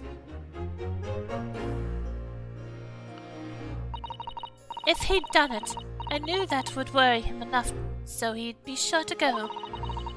So I waited to see if it worked. And of course, Mr. Shamspear followed the instructions to the letter.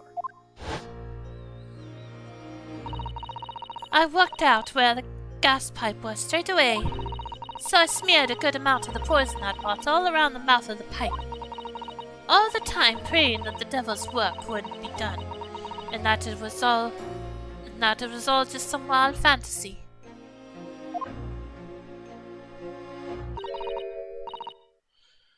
Actually, no.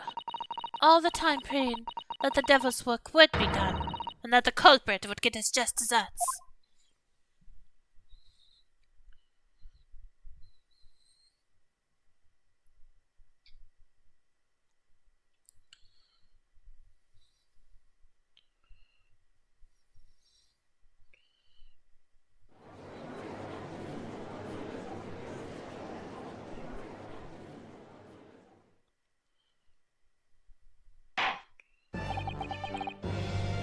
Objection, damn it!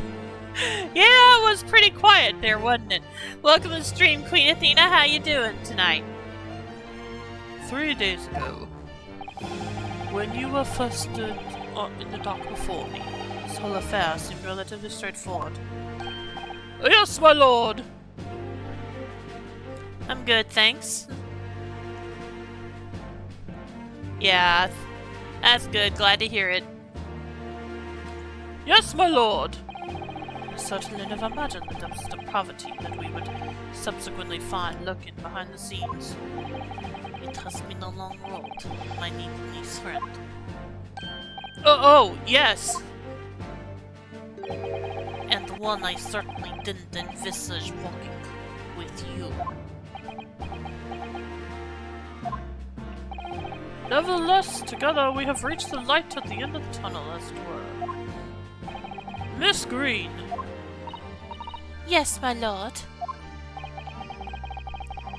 Brings Queen Athena roast beef. Welcome to the stream, Jagoon. How you doing? You will henceforth be stripped of your freedom, as punishment for the attempted murder of Mr. William Shamspear. Yes, I know. And you, Mr. Shamspear, you will be tried for the murder of Mr. Duncan Ross in cold blood, and the subsequent attempted murder of Mr. Soseki Natsume here present. I'm good, just sleepy. Oh, okay.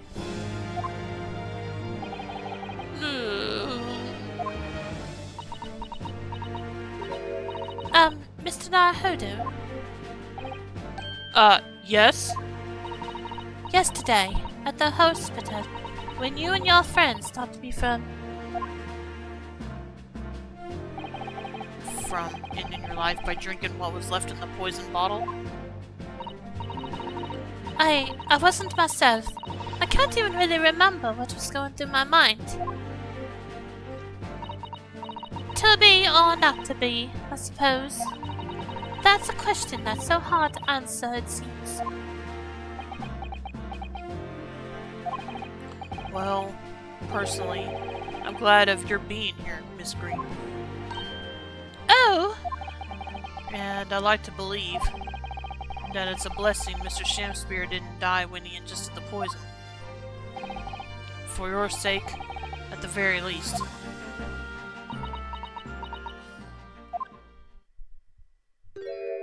Aww. Because of you, I chose life, not death. And now you've made the truth come out at last.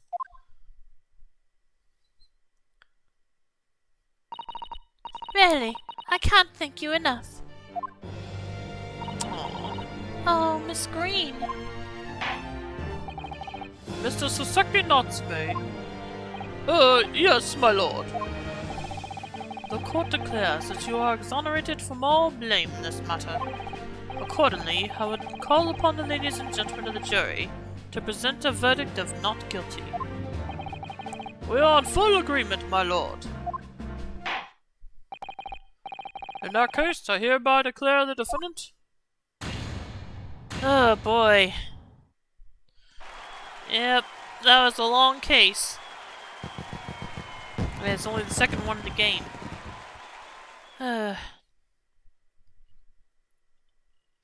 Although I don't know how many there are all in this game, but Court is adjourned. I'm sure I'll find that out eventually. The 23rd of February, 3:24 p.m. The Old Bailey, Defendant's Antechamber. Oh, yes, yes, at last. Divine justice newly done! Divine justice. My dear fellow, if there were any divine justice in this world, you would shave that mustache. No! This has nothing to do with my mustache! Some say that a luxuriant mustache is a sign of physical prowess, Mr. Sholmes. Locum student Mr. Naruhodo Esquire. Once again. You saved me from doom! I'm very happy to have been able to help, Mr. Natsume. Congratulations on your acquittal. Your second in almost as many days. I was first acquainted with and gained affection for English literature whilst in our great homeland empire.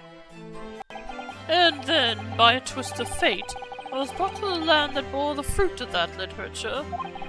Only, the city of bricks and mortar became my prison. Try as I might, I never found my feet here. In the end, I confined myself to my room and lived life through friendly old books. You've had such a difficult time, haven't you? Oh, but a week ago now. I dragged you out of that dark and dingy room of yours, did I not? You did. And I've seen more of life in this week than in all my years to date. And for the first time, I feel I've begun to see the true face of the English that's so far been hiding from me behind the wall of fog. My dear fellow, there's something special about the true face of the English, as you put it. Wheresoever one goes in the world, humans are humans. There are few genuine differences. Yes, I think you're right. I finally started to see that, and I've come to understand something. I've worked out why I was attracted to English literature in the first place. It made me see that whatever our nationality, we humans all have the same hopes and fears. We're all just doing our best to live. Well said. I've come to feel the same way. I've made a decision, too. I'm going to cut short my study tour here and return to Japan. What? Just when we'd become friends here in England. What a terrible shame. Oh, I know, that does tug at my heartstrings, it really does. But I've decided I'd like to take everything I've learned here in Britain and write something of my own. A novel of sorts, I suppose. Oh my! So you'll be creating your own literature, Mr. Natsume? How wonderful! Oh, well, no, I mean, I wouldn't presume to call it literature! Why not? Why not as precisely the definition, Mr. Mustache? I suppose you're right, yes. It will, in a way, be literature. But as of now, all I know is that I'd like to try my hand at writing. I have no delusions of grandeur. I, for one, would love to read your work. Well, all things considered, it may be for the best. After all, you have once again emerged victorious from a battle with the Reaper. That's very true. And there is no salvation for a person in the dock when the Reaper is the prosecutor. The desire to return post-haste to the perceived safety of your homeland is one I quite understand. Oh my goodness, yes! Faced with such a terrifying prospect. Nobody would consider that cowardly, I'm quite sure.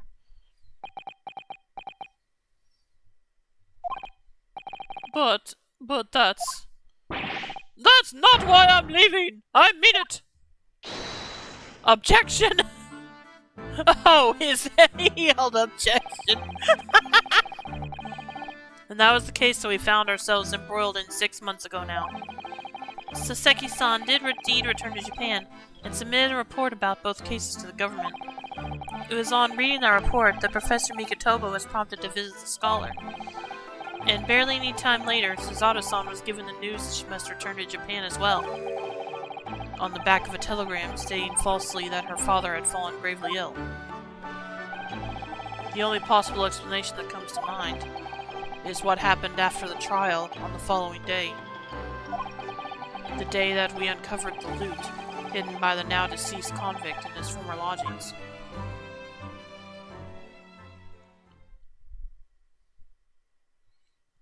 The 24th of February, 10:13 a.m. Mr. Natsume's room. Oh, well done, Mr. Sholmes. How simply marvelous of you to uncover the secret hiding place in just one day. Wasn't it supposed to take 30 minutes? True, he did say that. As I believe I told you, my dear fellows, skin prints are extremely useful in such situations. Wouldn't you agree, Gregson?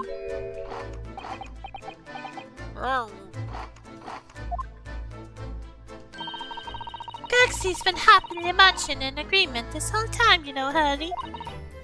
Happily? I think perhaps humorlessly might be closer to the truth. So, it transpires the man fashioned a hiding place in the ceiling. And what's in it? What exactly is the loot? Let us look then, if you're ready. Let's examine the late burglar's hole. What is that? Oh. It looks to be some sort of neckband or collar. A collar? It's huge, though. And look at all the gemstones set in it. I can see why it was claimed to be worth £1,000. Perhaps I could have it as a belt. Oh, have you noticed on the inside there? There are some dark stains. You don't think they could be blood, do you? I mean, there's quite a lot of it. On second thoughts, perhaps I won't have it as a belt. Then, of course, there's this emblem here. A large letter B and a small crown. What does it signify, do you think?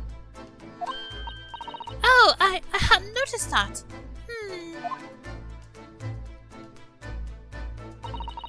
I feel as though I've seen that emblem somewhere before, you know? Where could it have been? That's enough of that, I think. What? What's the matter with Mr. Sholmes? All the color is drained from his face. Well, Inspector, I believe you ought to be taking this, aren't you? It should be valuable evidence, after all. It must be kept safely under lock and key. Oh, yes. Get your grubby hands off that, you lot, and hand it over, now!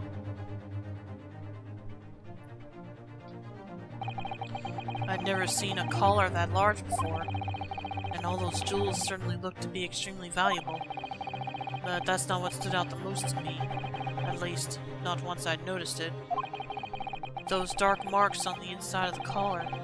Those stains. Could they really have been blood?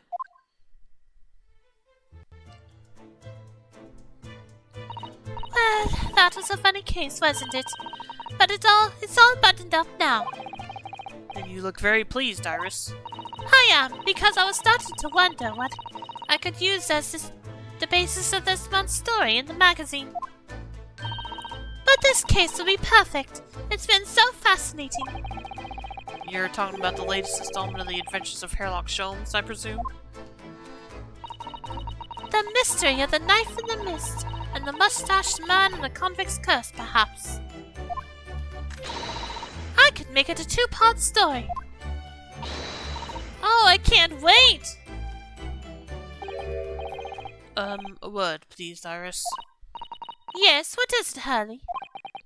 I'm sorry, but you can't write about this case. It's out of the question. What? Why not? It's a great case. Then I shall have to insist that you limit yourself to the first of your two titles. The second must never be written. Is that clear?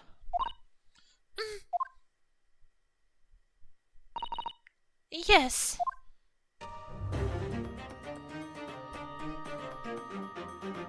And so it was that the second of Soseki-san's cases became buried in obscurity. Now, looking back, I feel I understand. I can see why Mr. Sholmes forbade Iris from publishing the story. It would take a little longer before I saw the link between everything that had happened and would happen. For it wasn't until 2 months after the arrival of Susato-san's letter that events began to unfurl again, with an incident that took place at the very heart of the eagerly awaited Great Exhibition of London.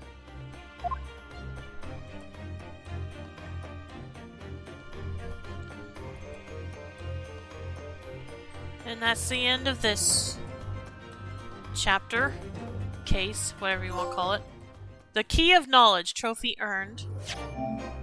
For completion of episode 2 of the Great Ace Attorney 2 resolved from its opening chapter.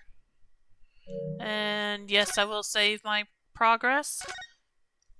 And I'm going to go ahead and take a short break here. So if there's anything you need to do, now's a good time. And I'll be back as soon as I can. So see you then.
Okay, I'm back.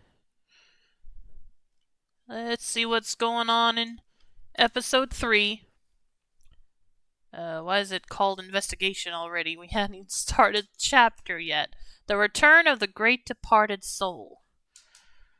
Alright, let's start. Yeah, that's what I'm gonna do.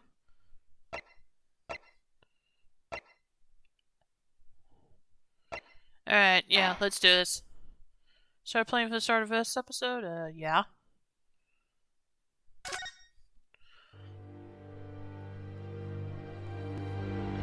Episode 3, The Return of the Great Departed Soul. Okay. The grand end of the century Great Exhibition of London. Surely there is not a soul who has failed to hear of it.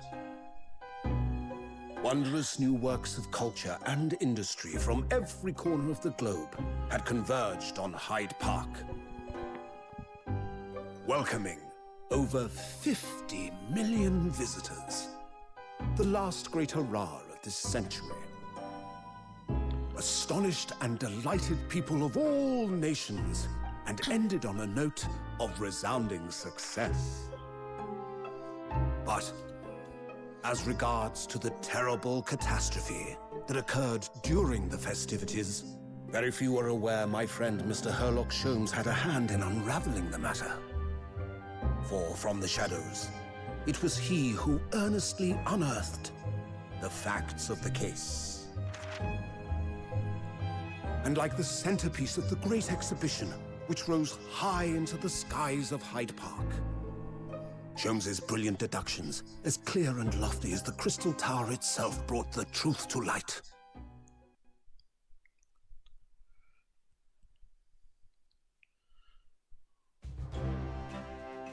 We're here at the showground of the Great Exhibition, which is absolutely packed with people. The weather is unusually fine, and we're about to witness a most extraordinary scientific experiment. Ladies and gentlemen, the 20th century will see steam engines and electrical power dominate the world. Horse-drawn carts will give way to the motor car.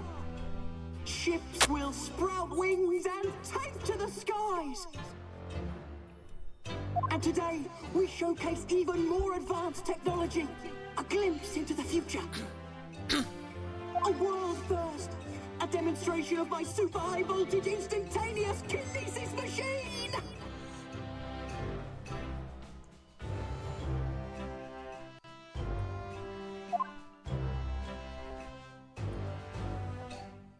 A man Okay. will literally be disassembled by a pulse of high voltage electricity and beamed to another location. Whereupon his body will be reassembled by a series of complex calculations exactly as it was before.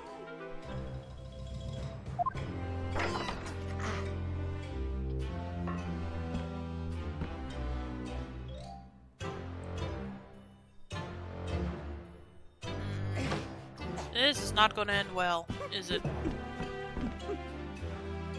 In but a few moments from now, this gentleman will, in the blink of an eye, complete an incredible journey through the air. To arrive an instant later on the Crystal Tower behind you!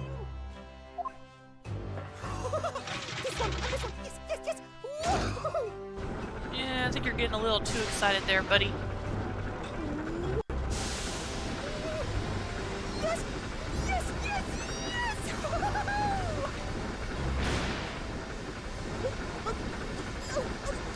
Please!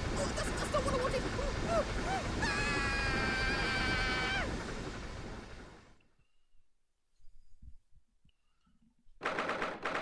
22nd of October, 9:36 a.m. Sholmes' suite.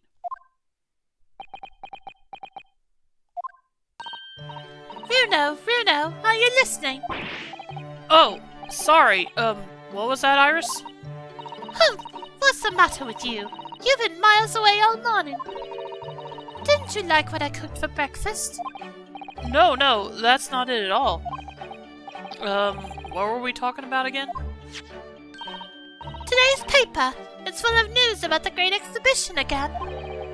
Ah, yes, the Great Exhibition. I'd like to go sometime.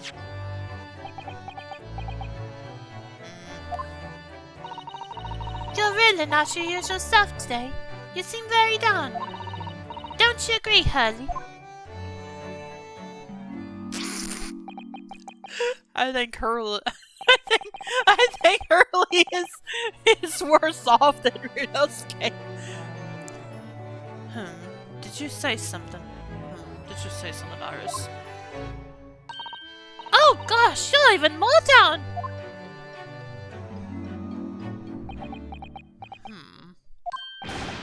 Whoa! When did you arrive, Mr. Naruto? I've been here for about half an hour already. We had breakfast together.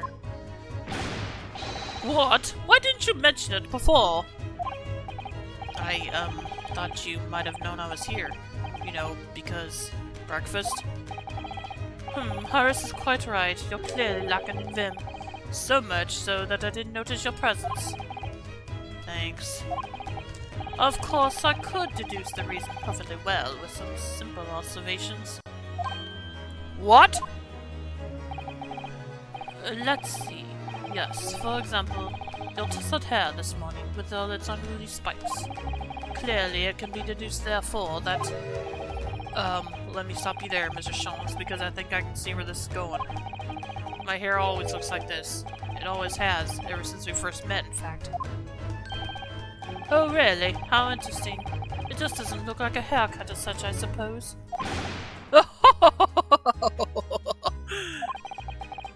Thanks again. It crossed my mind recently that it's been 6 months now. 6 months? Since I was forbidden from working in court. So I've been wondering how much longer I'm going to be banned. Oh, well, that would explain why you seem rather glum. Don't you agree, Hurley? Now what? Did you say something, Iris? Back to moping. Yeah, what's he upset about? What's the matter with Mr. Sholmes today? He seems even more down in the dumps than me. I know, and the Great Exhibition has opened. You'd think he'd be excited. Oh, why don't we all go see it together? I want to, of course I do. But I can't. Not for the time being. Why not? Why not? Why not? Because I'm a great detective, after all. So you're embroiled in some tricky case that you can't be distracted from? Is that it? I don't remember hearing that you're working on a case, Hurley. I suppose I should try to find out what's going on.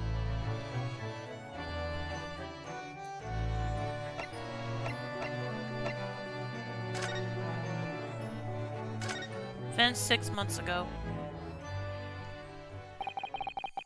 Half a year ago now, I took on the defense of a young girl in trial heard at the Old Bailey. What at first seemed like a simple case of murder that took place at a London pawnbrokery turned out to be one part of a much more far-reaching plot that involved the British government. During the course of the trial, it was found that I made an unavoidable, yet at the same time unforgivable mistake.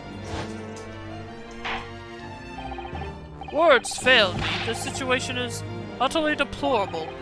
Mr. Naruto. Yes, my lord? I will decide upon your fate following the conclusion of this trial. Of course, my lord. In the end, I had my right to represent people in court revoked. I was told I had to spend my time in research and study, so that's what I've been doing. You have, haven't you, Bruno? Reading all those big fat tomes about British law up in your room, and the notes about Sholmes' old cases. Brewing Iris' special blends of tea, fetching my daily bread for me. You've become something of a manservant around here. Start on the silverware next, Master Naruto.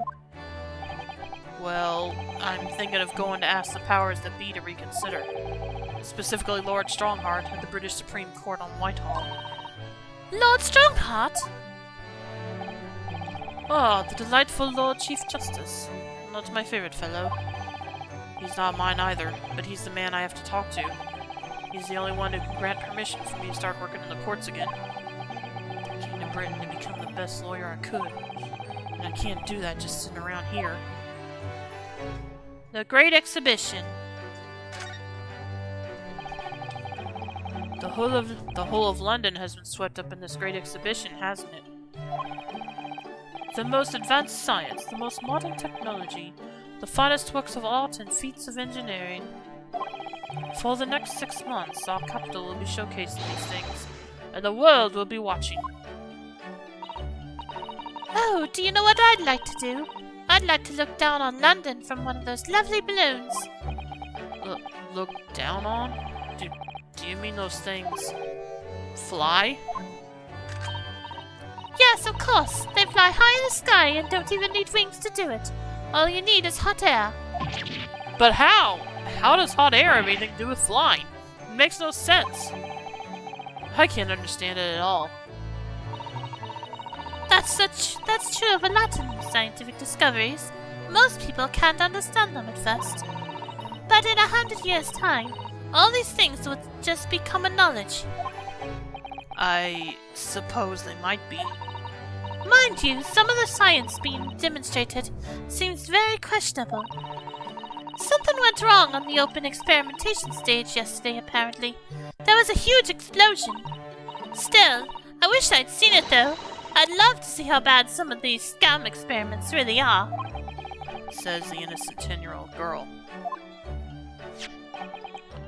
See here, every page of this paper carries some article or other about the Great Exhibition. But the brighter things shine, the darker the shadows that are cast behind them. Personally, I find myself drawn to the darkness, to the impenetrable. That is my proper atmosphere. The Great Exhibition newspaper has been entered into the court record. A newspaper containing various articles about the world leading science and technology on show at the Great Exhibition being held in London. Shadows cast behind. Is that a metaphorical way of referring to the back page of the paper? I don't know about that. You're a gloomy mood. Are you investigating a particularly tricky case at the moment, Mr. Sholmes? You could say that, I suppose. Nothing more to add? That's not like you. What sort of case is it? Shh! Quiet, Mr. Naruhodo. We must not discuss it here. You never know who might be listening. You're acting very strangely, Hurley. What do you mean, Iris? Well, usually. The more mysterious and complicated a case is, the better Hurley's mood. Is it really a case that's bothering you? Iris, please, you mustn't exercise your astute powers of observation and deduction on me without invitation. Remember what I always say. Put yourself in the shoes of the individual about whom you're making deductions. You say that, do you? You, Mr. Sholmes? Never mind. Once I've had a cup of tea, I must make my way at once to the crime scene. That was a deep sigh.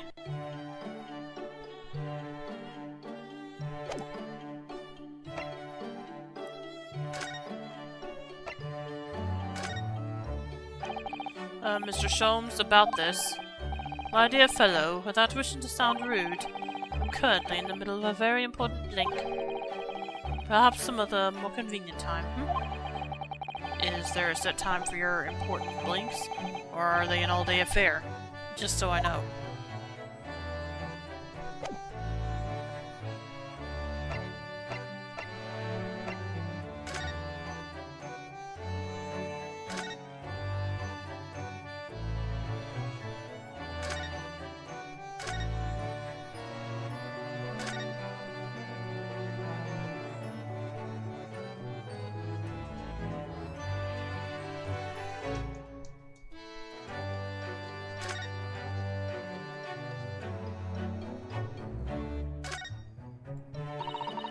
can type with my eyes shut, you know. I can believe it. When a deadline's approaching, you sound like a Gatling gun. That reminds me of a dream I had the other day. It was such a funny one. It woke me, actually. I was typing for a whole hour in the pitch black, but I didn't make a single mistake. That's incredible. But then, when I got light, I found that there wasn't any paper in the machine. Ouch. Now I wonder if I'd actually been typing at all. I think you might just have fallen asleep on the job.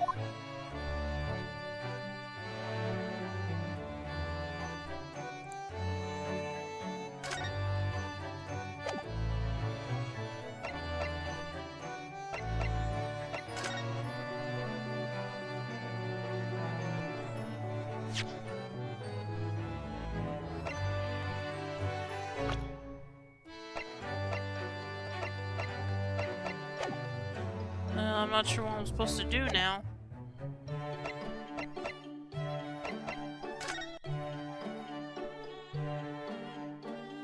There's nothing new here, right? I don't think.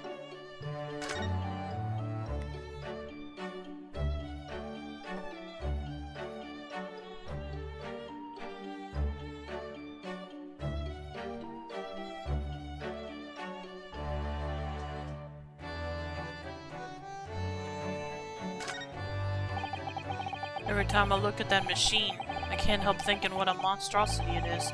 What's it called again? The Great Analytoscope. It can analyze absolutely anything, you know. It does seem incredible, and at the same time incredibly useless. Ah, but it looks impressive, doesn't it? So that makes it very useful. How does that make it useful? Because it means you can pawn it for lots of money. The pawnbrokers always make idle remarks like, "What an incredible looking machine!" So Hurley often takes to the pawn shop when he's a little short. Sounds like this thing pulls its weight around here more than I realized by having its weight pulled around.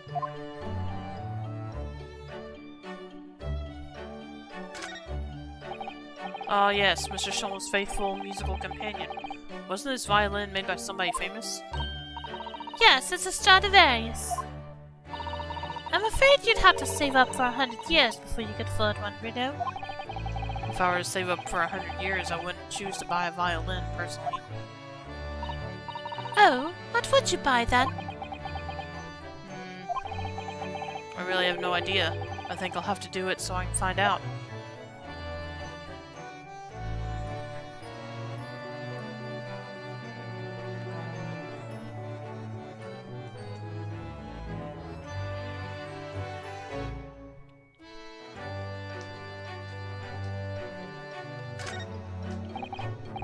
Books, papers, scientific implements. These shelves are stuffed to the gunnels. Mrs. Otto wouldn't be able to help herself if she were here. She can't stand mess. Susie might not be able to stand a mess, but she wouldn't dare touch those shelves. Oh, why not? Everything's an intricate balance. Hurley spends ages on it. If you were to touch even one thing, the whole lot would come tumbling down. Susie noticed it was a very delicate arrangement, right from the outset. Make it sound like a meeting of great minds. But the truth is, Mr. Sholmes just needs to tidy up.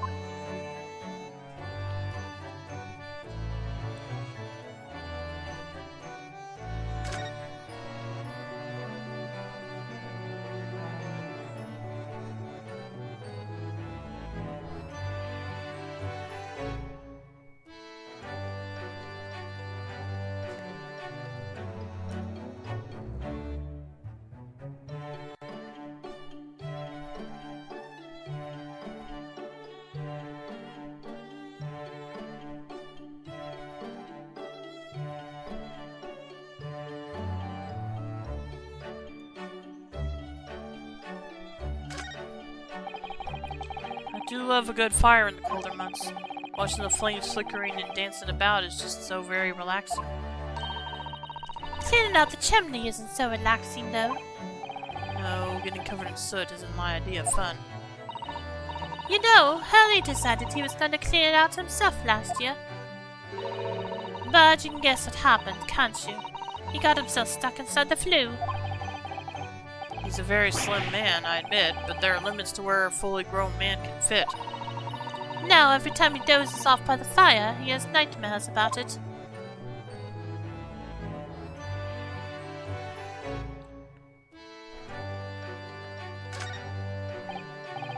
All these different pieces of evidence from cases that Mr. Sholmes has solved are very interesting.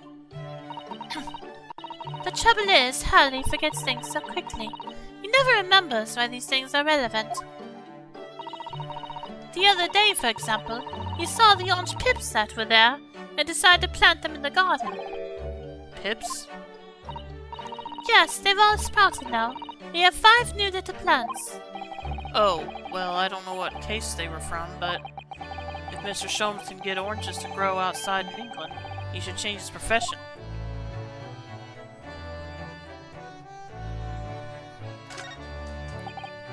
Ah, yes, the huge metal chest with the lace cloth laid on it, being used as a table for tea and coffee.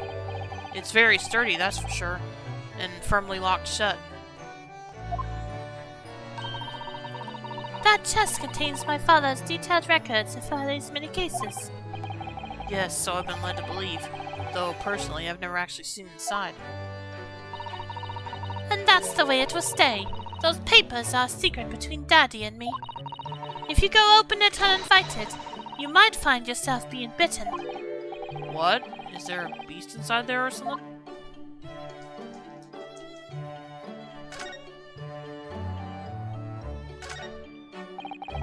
I look forward to finding out what aroma your tea will have, Iris, every single day. Ah, well, I infuse a different concoction of herbs in the garden every time, so it's never the same twice. When you call it a concoction, it sounds more like a science experiment than something for tea time. Oh yes, that's because different blends can have very different properties. Some calm you down, some make you feel jolly, some give you energy. Today's particular blend is something quite special, so you're really in for a treat. That sounds ominous. Oh yes, this is where you note down ideas, isn't it, Iris? What's in the melting pot today? The blue carbuncle. Yes, it's from the case of theft that Hurley solved ages ago. The theft of a precious stone. A carbuncle is another name for a garnet, you see, especially if it's cut with a rounded top. Oh, really? And this garnet was blue, was it? Well, that's the thing. They're usually red. No blue garnets have ever been discovered. Oh. So who knows what the stolen gemstone actually was? That's the real mystery of the case. A proper Herlock Sholmes conundrum, huh?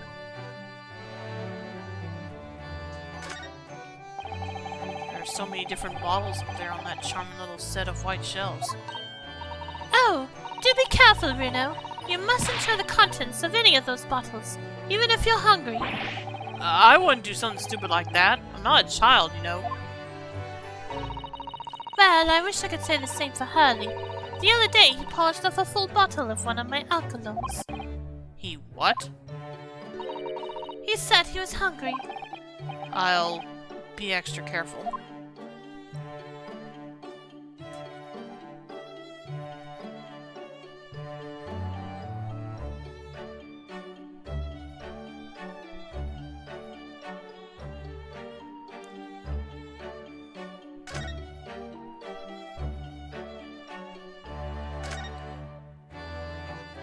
I think that's everything, so...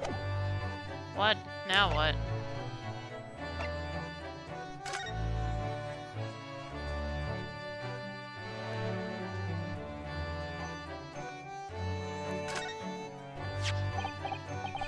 Oh, Mr. Sholmes, about this.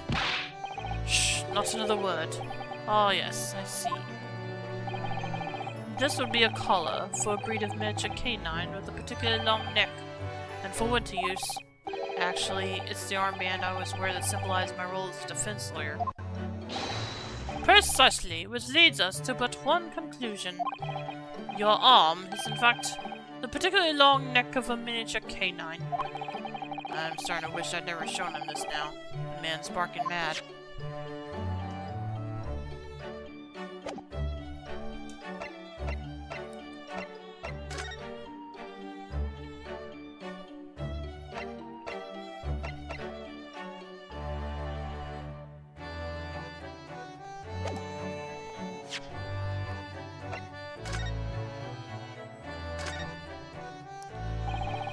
Every article on the front page is news about the Great Exhibition. Public experiments to demonstrate brand new scientific ideas, cultural exhibits from around the globe. It's also positive and hopeful about the coming century. We must all go to see it properly before too long.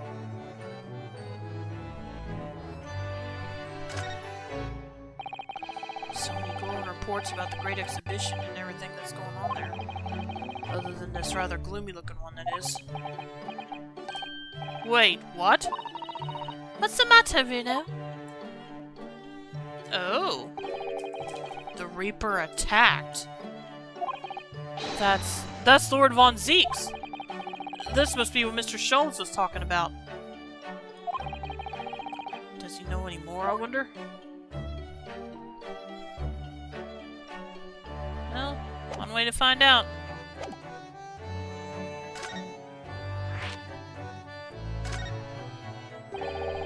It says in the paper that Lord Von Zeeks was attacked. That's terrible.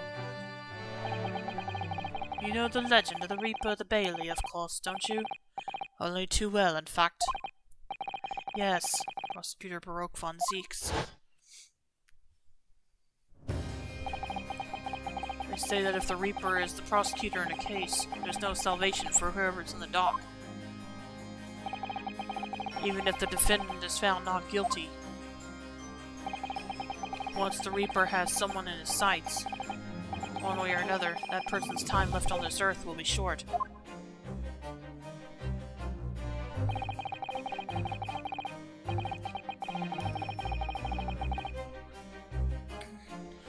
London's finest rogues always find ways around the law. They'll stop at nothing to secure an acquittal at trial. Falsifying evidence, paying sham witnesses, threatening jurors, bribing judges. But even such devious tactics as these cannot save them from the hand of the Reaper. As you've experienced yourself, haven't you, Mr. Naruhodo? Yes. I've seen the Reaper's retribution at work. Many of these criminal rogues are reckless, quite unafraid to die. The leader among the fraternity is seen to have been taken by the Reaper. Retaliation like this does occur. Really, the capital has a never-ending supply of such scoundrels. So, do you mean Lord Von Zeeks has been attacked like this before? This isn't the first time? He's quite an accomplished combatant, you know. He doesn't take these attacks lying down. Although, it seems that his assailants were armed with guns this time. Oh my goodness, is he alright then? Is Lord Von Zeeks hurt? My dear fellow, how on earth would I know? Well, in the article here it says, as to what of Lord Von Zeeks and his condition, all will be revealed in tomorrow morning's edition. Ah, I see. Well, we shall have to be patient then. No, I can't wait until tomorrow.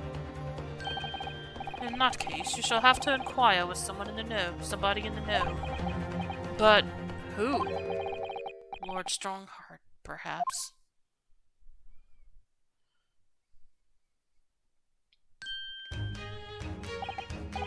Well, I must be leaving now. Yes, understood. See you later, Mr. Sholmes. Ha! You really are a shameless liar sometimes, my dear fellow. What? You seek to put me off my guard and follow me, don't you? Well, you would be wasting your time.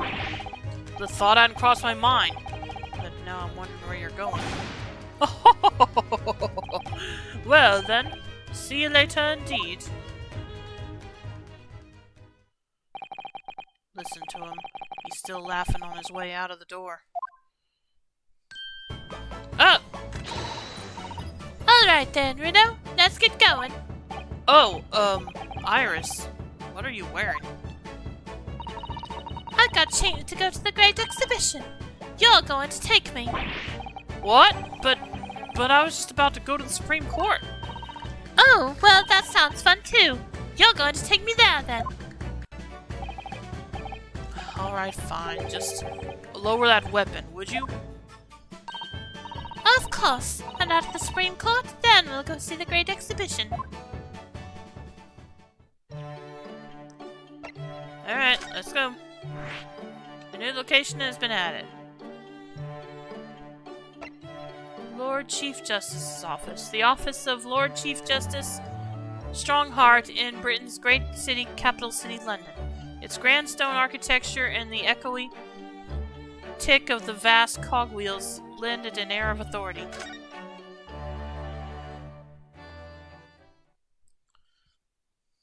Oh yeah, I remember this place. 22nd of October. British Supreme Court, Lord Chief Justice's office. It's been about 6 months now since I was last here.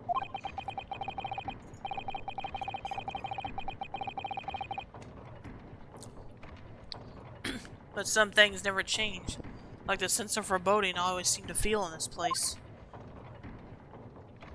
It doesn't seem to be bothering Iris at all, though. She's happily reading over there. Oh, I love this place. I always find so many interesting books here. Of course, I was forgetting that you've been here before. The time we came here 6 months ago. When Suzato-san was given the news that she was to return to Japan.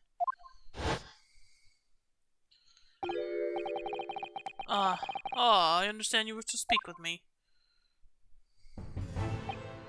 Oh, Lord Strongheart! I trust you've been keeping well? Let's see, since you arrived and requested an audience, it's been 4 hours, 32 minutes, and 26 seconds. I've kept you waiting a while. My apologies. Oh no, not at all! I like nothing more than stand around, staring into space. Good to know. Good to know that doesn't appear to bother him at all.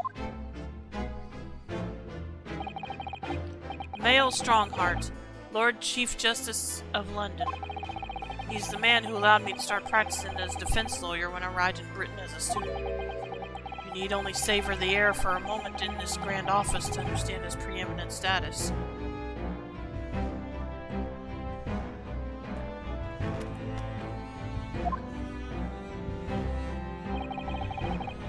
As you will be aware, the Great Exhibition of London is now underway at last. We're extremely busy as a result, policing the grounds, guarding the new technologies, dealing with petty crime, and furthermore, as of next month, we shall open the International Forensic Science Symposium. Oh, I've not heard about that. Investigating authorities from 40 countries around the globe will be taking part, including from your own land. Forensic science is the future. The world must embrace it. As we're the hosting nation, I have much to do, and it is my highest priority. If others must wait for my attention as a result, so be it. Well, it's nice to know where I stand. So, you wish to consult with me? Of course, I can very well imagine what this is about. Thank you for agreeing to this meeting, my lord. I want to be allowed to start working as a defense lawyer again at court. That's what brought me here today. But actually, there's something else playing on my mind as it happens. Bruno, just take a deep breath and come out with it.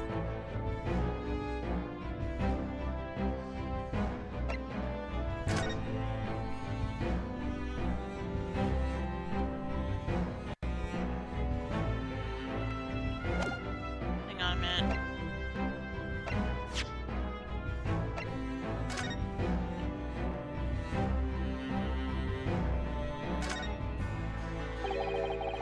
Reaper attacked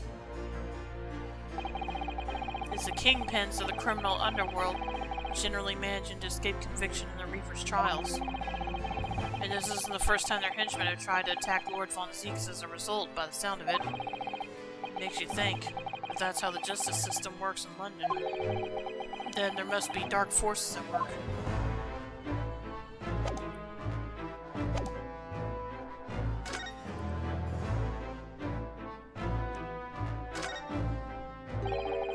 I actually came here today to ask for your permission.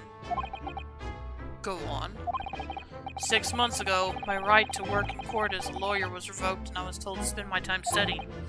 Obviously, I'm very sorry for what happened, but the thing is, it made me understand what it really means to defend somebody under the rules of a foreign justice system. And I desperately want to have another go. Please, permit me to enter the courtroom again.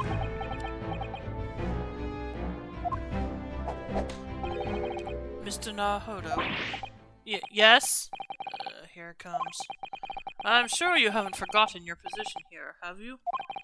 At best, you are a substitute for your compatriot. This was never your intended role. Well, that's true. The Japanese government actually sent my best friend on the study tour, not me. It should have been Kazuma. He was so determined to bring change to our own justice system at home. That was his calling.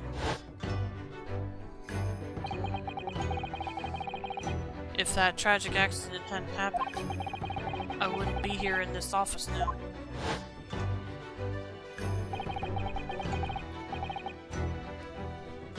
Mr. Asogi was my best friend, you see. That's why I can't leave it unfinished. I have to fulfill his calling for him. His calling, you say? Has it never occurred to you that perhaps you know nothing of his true calling? Sorry? The mission with which that young law student was charged, what do you suppose it really was? Well, what do you mean? Mission? He's not making any sense.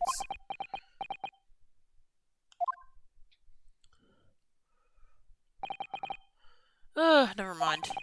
I've read all the reports you submitted over the past 6 months. It's clear to me that you regret your actions and have been studiously obeying your revised instructions. Do you mean... As of this moment, I reinstate your license to practice law here in Great Britain. Thank you! Thank you so much! That's wonderful news, Reno. In fact, I believe I have the perfect case to mark your comeback. A curious affair. You'll consider it, I hope. Of course! Please, tell me more!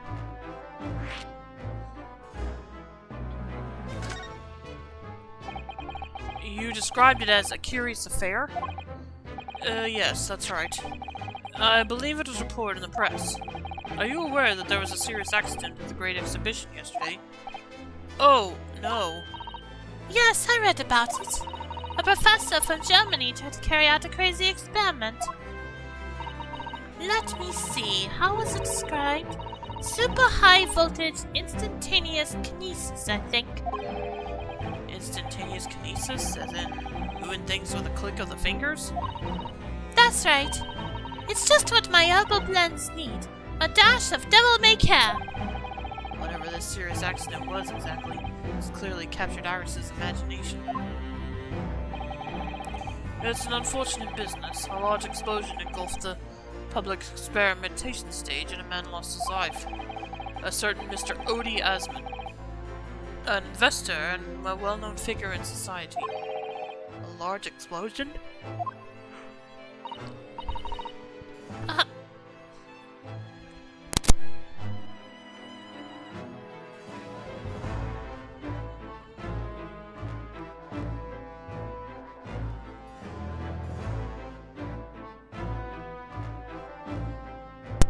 A man died.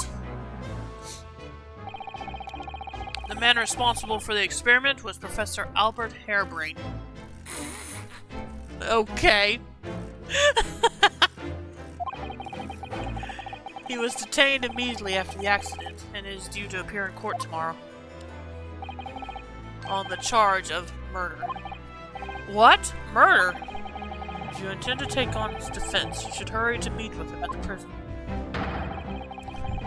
There is very little time left for you to carry out any kind of investigation. The Great Exhibition, a scientific experiment gone wrong, and murder?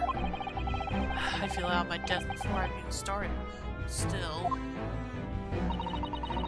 We should go to the prison straight away then, and try to meet with this German professor. Don't you think? Definitely. Oh yes, one more thing about the case. There is a connection with our mutual acquaintance, the Reaper. Oh!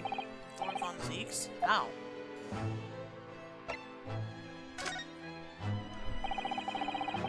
All sorts of conferences have been taking place around the world to coincide with the Great Exhibition. And next month, the largest and most important of them all will take place at last. The International Forensic Science Symposium. It does seem as though criminal investigation needs to embrace scientific methods, doesn't it? Exactly. Ah! London, the global epicenter of culture, science, and wealth, now has a population exceeding 6 million. Didn't mean to do that. Sadly, crime in the capital is growing at a similarly startling rate. So it's imperative that we use the latest scientific methods to investigate and resolve cases as efficiently as possible. Which is what's known as forensic science, isn't it? Exactly! The future of policing. Ah! Regrettably, however, Britain is currently dragging its feet when it comes to the adoption of forensic methods. Oh dear, that's alarming. Exactly! It's extremely alarming. Ah! Okay. If I were Her Majesty's Attorney General, you could be sure the numbers of crimes committed and resolved in London would be very different to the current figures. And I can cite 12 solid arguments and 223 individual reasons to support my claim. Sorry. By way of apology for keeping you waiting earlier, I shall detail everyone now. What? Oh, how fascinating! It all began 15 years ago. I was...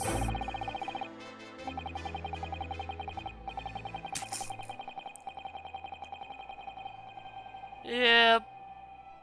He's gonna zone out now.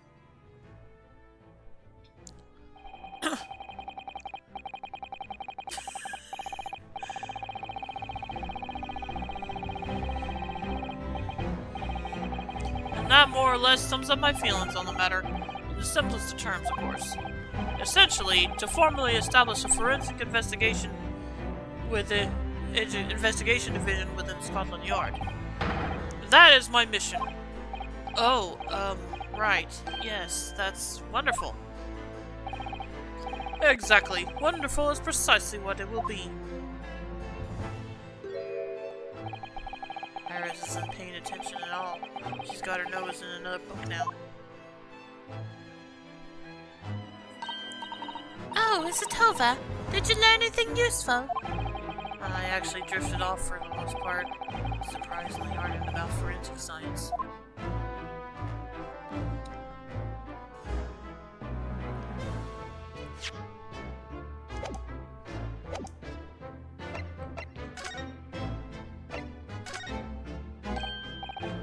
Oh, that reminds me. Have you seen this? Reports of the overwhelming success of the Great Exhibition? Of course. No, not that. The story on the back page. What story? The Reaper attacked. Ah, that. You've enjoyed some victories in my court against my #1 prosecutor, have you not? Poor Mr. Reaper. What happened to him? So I found out what caused the death of Iron Maiden's original singer. This is a quote from the site I found it. Basically, he had a tear in the sac around the heart, and blood is filled inside it from the main aorta artery, and that is caused the heart stop. Ooh.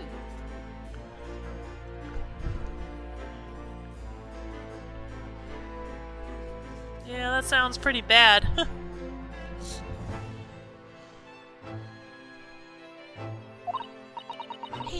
wasn't killed, was he?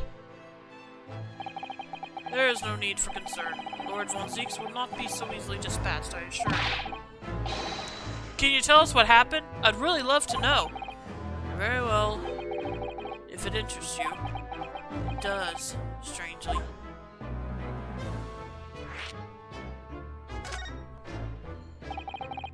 Fortunately, Lord Von Zieks emerged from the attack unscathed. Street ruffians are no match for that man. He's a very capable fighter. But that's incredible. They were armed with guns. Why was he attacked, though? Do we know? It's related to events that occurred a month ago. A leader of one of the capital's criminal organizations was indicted and prosecuted by Von Zieks. But the man was acquitted. I have no doubt large sums of money were involved behind the scenes. Large sums of money? A deplorable situation. Members of the jury were bribed, it seems. However, despite winning his freedom, the man in question met a dramatic end yesterday. But you're not suggesting that was the work of the Reaper, surely? The victim's henchman certainly would think so. He was a man by the name of Asman, Mr. Odie Asman. Did you say Asman? That's the man who died in the big explosion at the Great Exhibition. Yes, known publicly as an investor, but in reality, the head of a significant criminal organization. Unbelievable. I wonder, could I ask you something, Lord Strongheart? Try me. Why do you use Lord Von Zieks as a prosecutor? All the criminals who manage to get off in court then meet with mysterious ends outside the court. And fearful of that fate, they seek to strike at Lord Von Zieks first. I know there's no evidence that he actually is the Reaper in that sense, but still. Something's clearly going on here.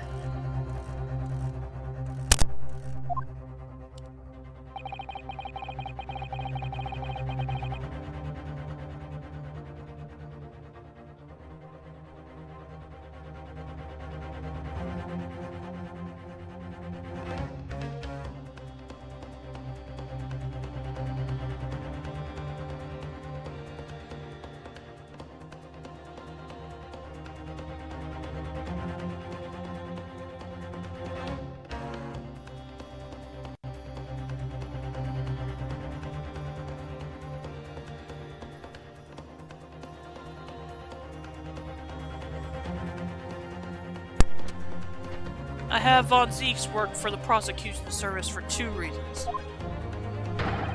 Firstly, the man is the best prosecutor in the capital, bar none.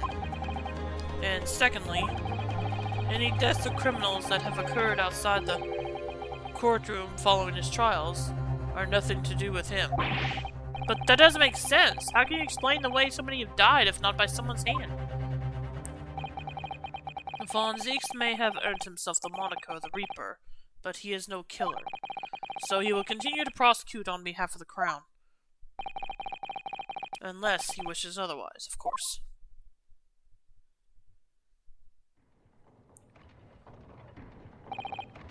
Well, I must be leaving for my next engagement. I'm already 11 hours and 16 minutes late. My colleagues may be starting to fidget. 11 hours late? That's quite something.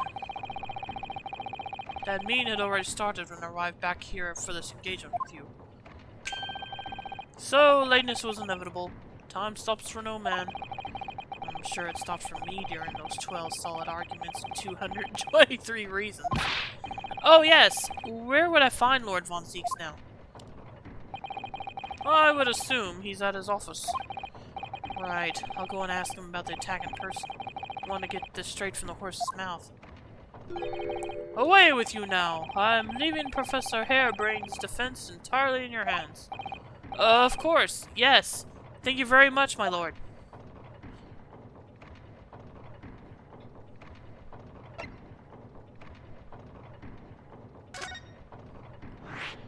A new location has been added.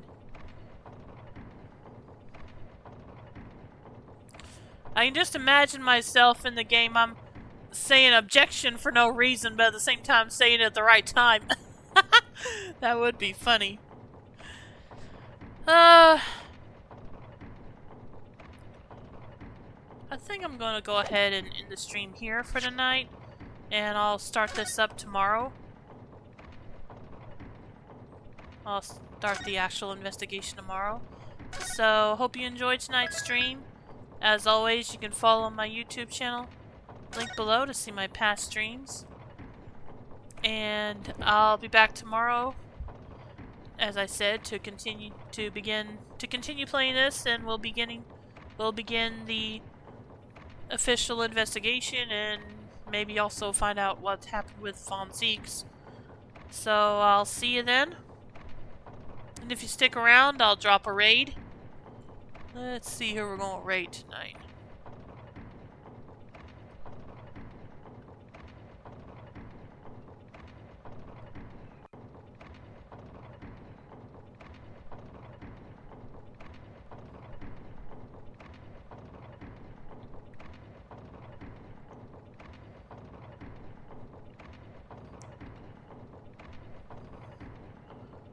Let's see.